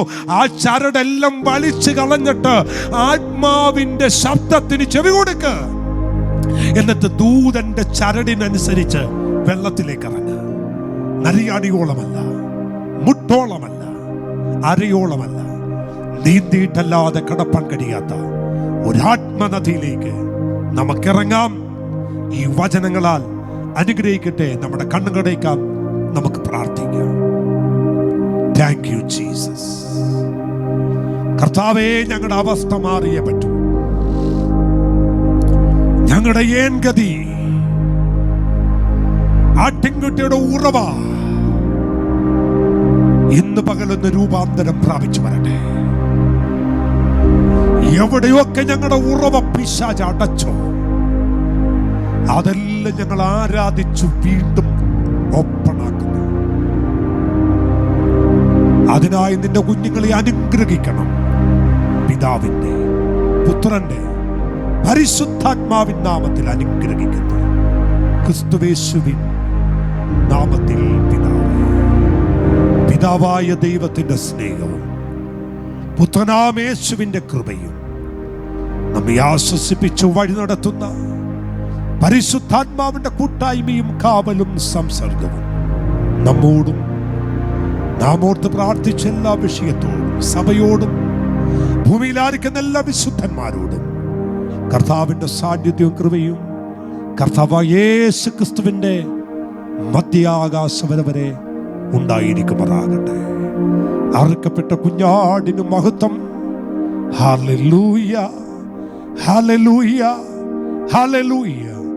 ആമേൻ. യേശുവേ, വേഗം വരണമേ. God bless you. ദൈവം നിങ്ങളെ അനുഗ്രഹിക്കട്ടെ.